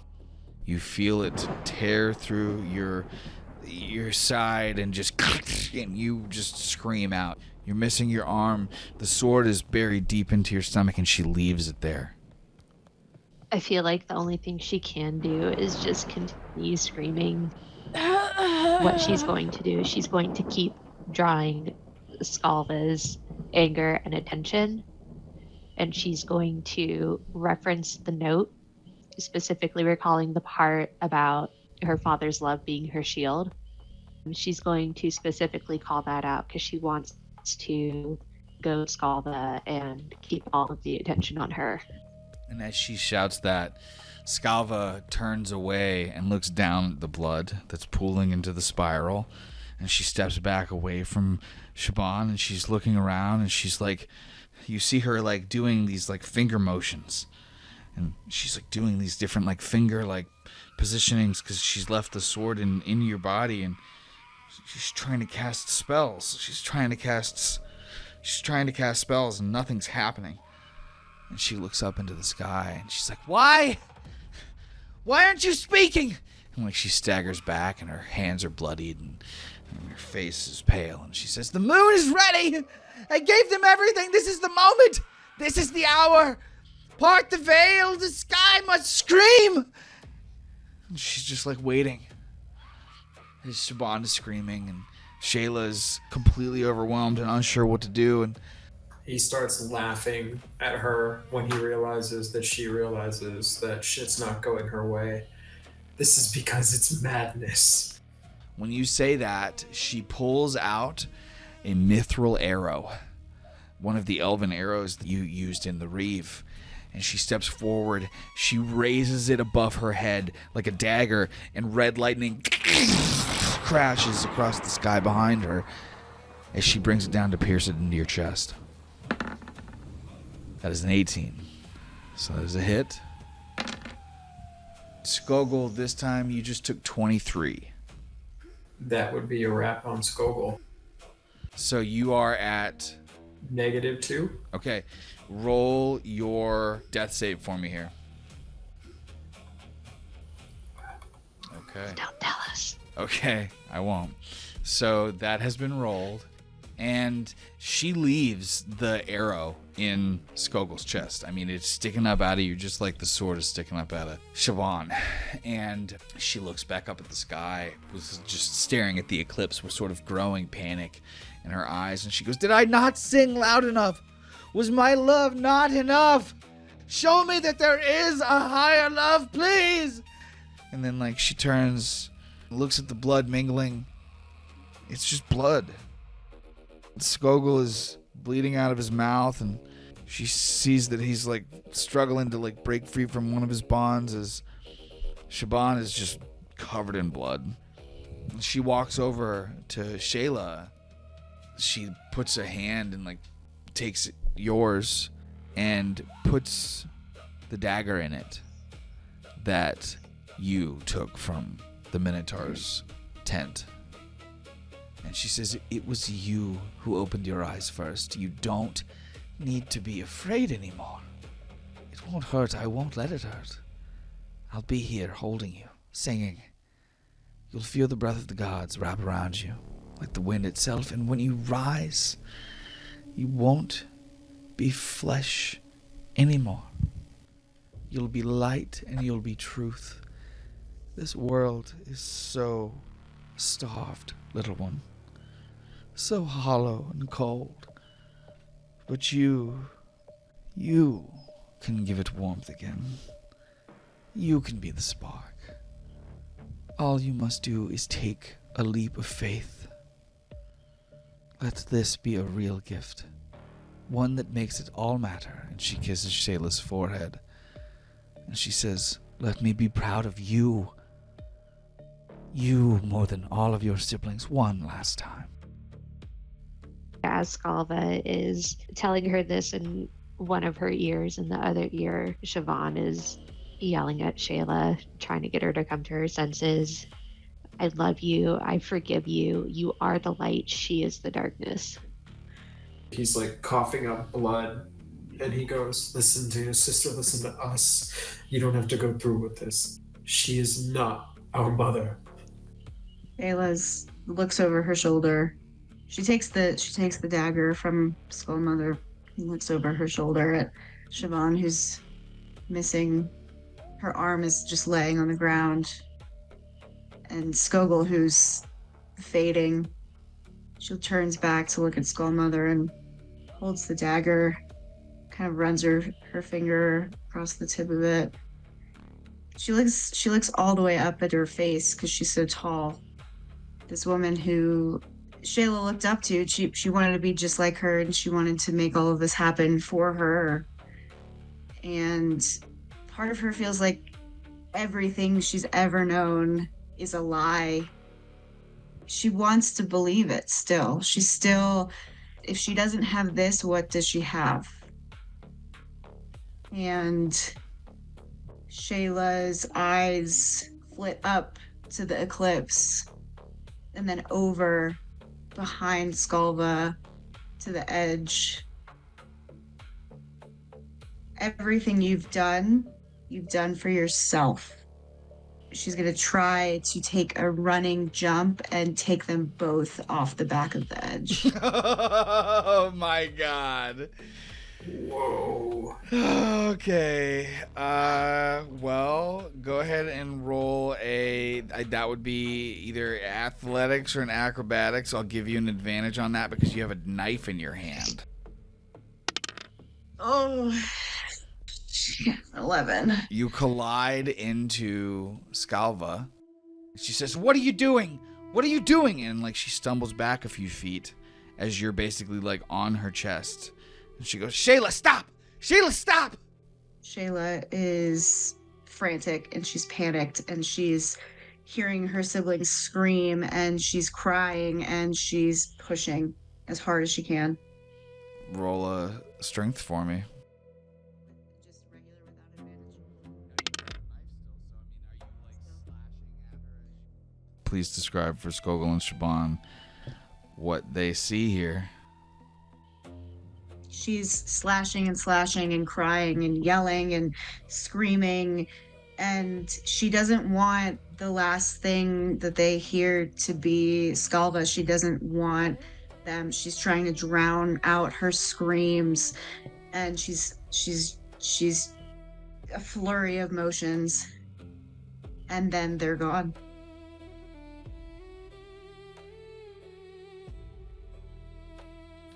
Let me just say, fuck yeah, Haley. Yeah. Holy shit. And suddenly, both Skogul and Siobhan's heads whip back. Their eyes overcome with shadow. Within that shadow, billions and trillions of stars begin to alight and swirl and coalesce, forming into different constellations that spin and spiral, escalating throughout their eyes, spinning and tumbling in every direction. And as that happens, different faces begin to alight. Eyes looking into your soul. A cosmic storm, a light bearer, a master of the hunt, a frozen princess, a tsunami of flame, a forge master, a bloody trickster, a master of lies, and an observer. The eyes of gods, those grand, unknowable shapers of this world and its peoples. 9 out of an untold many. Though not all were actually gods, but creators still. Greater than gods. Thought itself as screaming whirlwinds of light. And as fast as it happens, it ends. And Skogul, you open your eyes. The bond on your wrist has been broken. You snapped it in your thrashing. Shayla's nowhere to be seen. Scalva's nowhere to be seen. All of your followers are dead. And Siobhan lays bleeding out on the crystal beside you, barely breathing. Sister? Sister? Can you hear me? She does not respond. Oh no. He moves over to her and he shakes her. He tries to get any semblance of life out of her. No, you're the strong one. You're the strong one. Sis, please. Please. She kind of takes a big gasp in, and she just starts weeping. Just her entire body is just so limp and devoid of any of all energy. And she says to him, I can feel it. Can you feel it? Skogul really, he can't grok with that. To him, he just lost everything.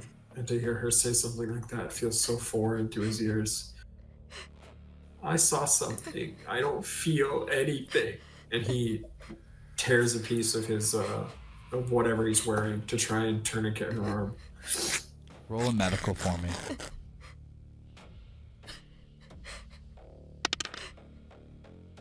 You do your best, but the blood will not stop. No matter how hard or tight you try to make this for her. She's dying.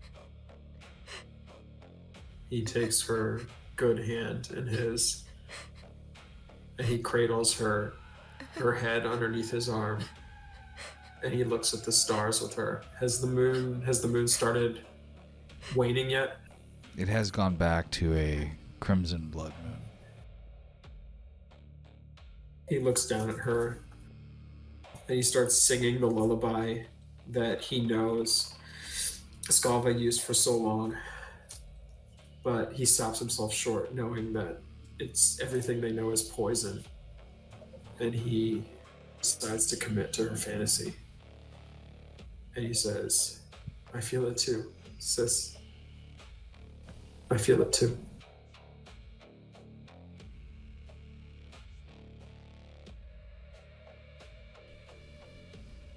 Hours later. 1 or 2. It's still nighttime. You're unsure. At the bottom of the mountain,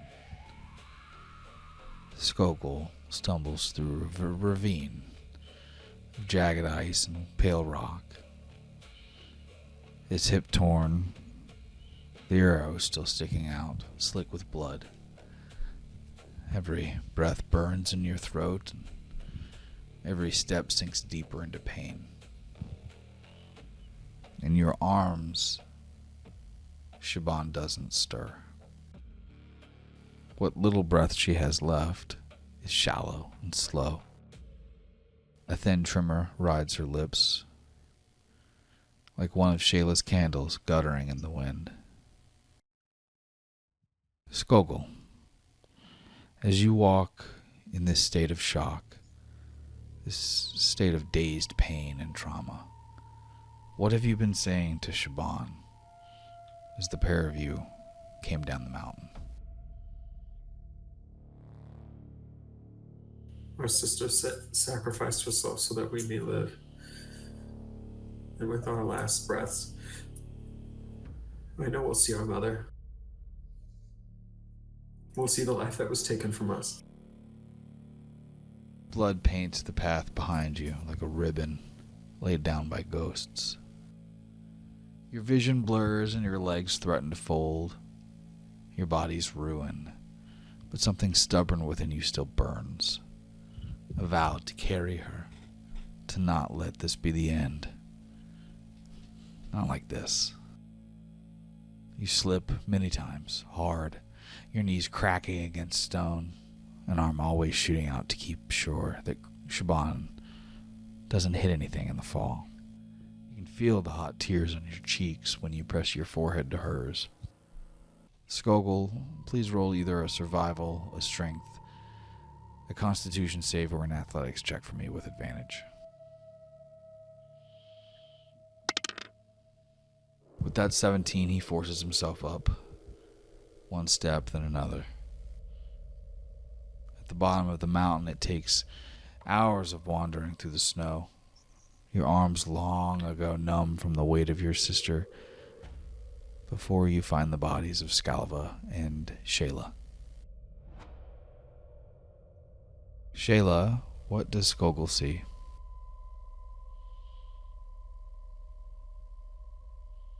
I think in that final blow, Shayla managed to she had her left hand like wrapped around Sculva's neck, like kind of cradling her head, and her right hand, she managed to get the knife right into her throat immediately before impact. Please, both of you, Shayla and Siobhan, please roll death saves for me.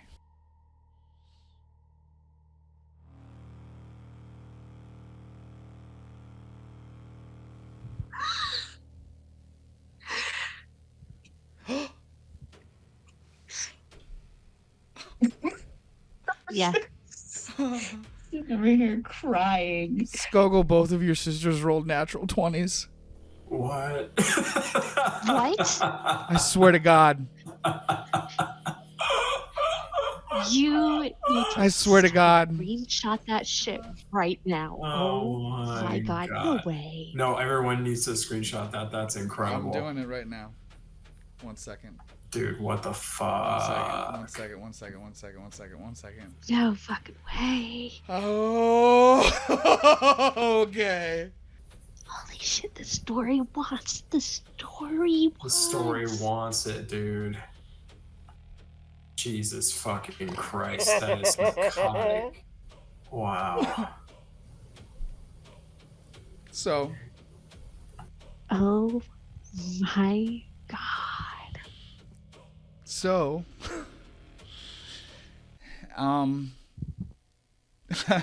That's awesome.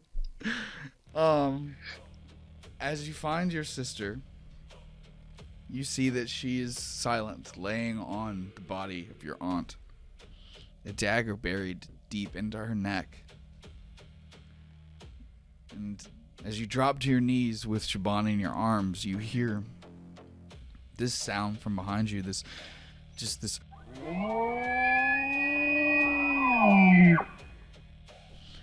And as you turn to look, you see a massive stag of pure white watching you from atop a snowy hill. From its brow rise 2 spiral carved antlers, impossibly symmetrical, as if tuned by divine hands rather than born from bone.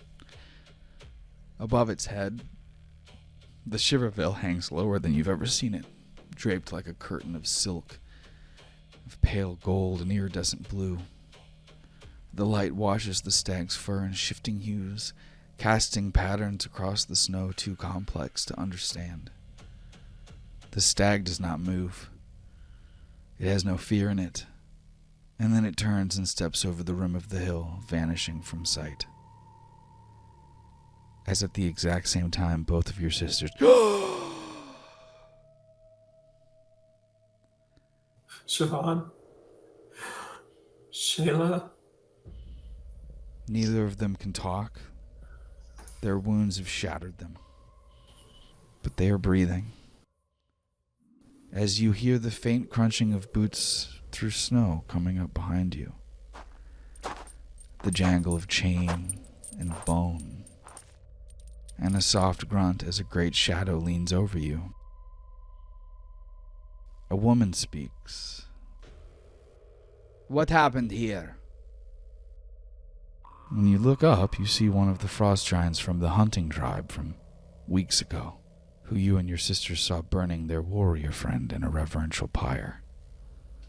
Skogul rests Siobhan next to Shayla, and he makes a pointed effort of pushing Shayla away from the embrace of his fucking scum of an aunt. And he looks up to this woman and he goes, "We defied our fate." And she looks from you to your sisters, and she says, "These two are alive." And she scans the scene and looks down at Skogul, who has got an arrow sticking out of his side, and she says, "You will all die out here if you are left alone." As another voice carries across the wind, male and angry, Elska! Where are you? The warrior woman looks over her shoulder into the night across the plains and says, "I'm here, Vark. There are wounded children. They need our help." And you watch as a group of 5 Harlocks come over the hill, and the other frost giants, with their terrifying helmets, all get off and start rushing over to come save your life and that of your sisters. And as we move forward through time on the face of this broken Skogul, from the night of his 16th name day, forward to now, and the bearded loner that we first met hunting in the Elder Gloom all those long weeks ago. How do you end this story to let Etten know that you were saved by her parents? I think we were brought together for a reason. Because I was saved by your parents. And I found you in the gloom. To be continued. Guys, Holy great shit. fucking job. Holy shit. Holy Haley shit. with the Deus Ex Machina, bro. Welcome to Skogul's story. I didn't write that ending. That was the 20s. My ending, he burns them in a pyre. Yeah, I honestly didn't see you guys making it out of that, I'm not gonna lie. I thought she was fucking Holy dead. shit. Yeah, like just point Holy blank, they were shit. like, nah, these characters can't happy. go. I'm so happy. That's like so fucking cool, guys. I mean, straight up. Like this was breathed into life. That was like, amazing. as a little blurb, and now here we are. And it's the 2 fully realized characters. So happy. How does it feel, guys? I'm Jesus. crying. That was How amazing. do you feel, Steve? This fucking Skogul bullshit. Well, now He's you so know. fucked up. Yeah, Buddy. See, that's the thing. We knew that, like, his aunt was this monster, and I had to play along with it. But no, I mean, there was no guarantee you guys were making it out. So the game really loved these characters. Holy shit. Shit keeps fucking happening. Born in blood. Born in blood. And now I think we know why he's such a good hunter. Oh my That's god. The fucking story nuts. gave. The story wanted. That was insane. Like they were both fully supposed to. Like Honestly, I have no. a They whole said ending written where No. I had a whole ending written where like Elska basically just gives him the tinderbox to like light the pyre, to like wrap back around to the first chapter. She was like gonna be like, did you love them? Did you honor them? Then you need to you can't let nature happen. Yeah, that would have been a good callback. But But I'm you glad- guys I'm rolled glad we 2 didn't get there. fucking natural 20s back to back to save your lives. So God. I mean, So cool. something else happened that still separated him from them. So the story's not over. Fucking. Apparently, they keep all these fucking characters. They all do this shit. They want to live. They want to live. They are not just gonna like be erased. Fucking Jesus. Yeah, man, I'm so glad you guys got to be a part of that and also get those beats. I mean, Siobhan breaking free, losing her arm, the strong That's one. sick as fuck. And Shayla finally fucking like just being like, wait, no, she's been wrong all along. Like, oof. That was so good, you guys. What a capstone. So good. I They're don't think it could alive. have been any better. Yeah, that's definitely going to be a top one gaming moment, right? That was amazing. Awesome job, guys. Like, Oh my gosh. I was ready for them to be done. Like, I mean, anything other than that they would have died. Like, literally anything other than that. Yeah. Oh, it's a testament to the glue, baby. And I love the idea that as soon as all three of them were together, that's when the 20s happened. You know, it's That like was insane. That was the insane. magic that they were missing on the peak came back. I wasn't even crying until Steve did his whole like carry her down the goddamn mountain and talking to her and telling her like shh. It was too much. The fact that like the game started off like giving you guys such a hard Such time. bad rolls. Yeah. And Yeah. like then it ends like that is just such a goddamn testament to because how this art is just the best it all art. It all went exactly how it was supposed to. Yeah. No, Yeah. that was insane. But what I love is that you guys basically, I mean, I got an info dump with you, especially about the family background stuff, like knowing what she was actually up to with his parents. But what's really good about it is how quickly you realized there was no way out of this. Like, the sacrifice was always going to happen, and we didn't have a choice. It's like fate. The horror movie moment of we're talking about it. Oh God, we've all been poisoned. Yeah. It's so good. Like You there's no threw up time on to it. even do any. There's no time to do shit about it. Yeah, really good session.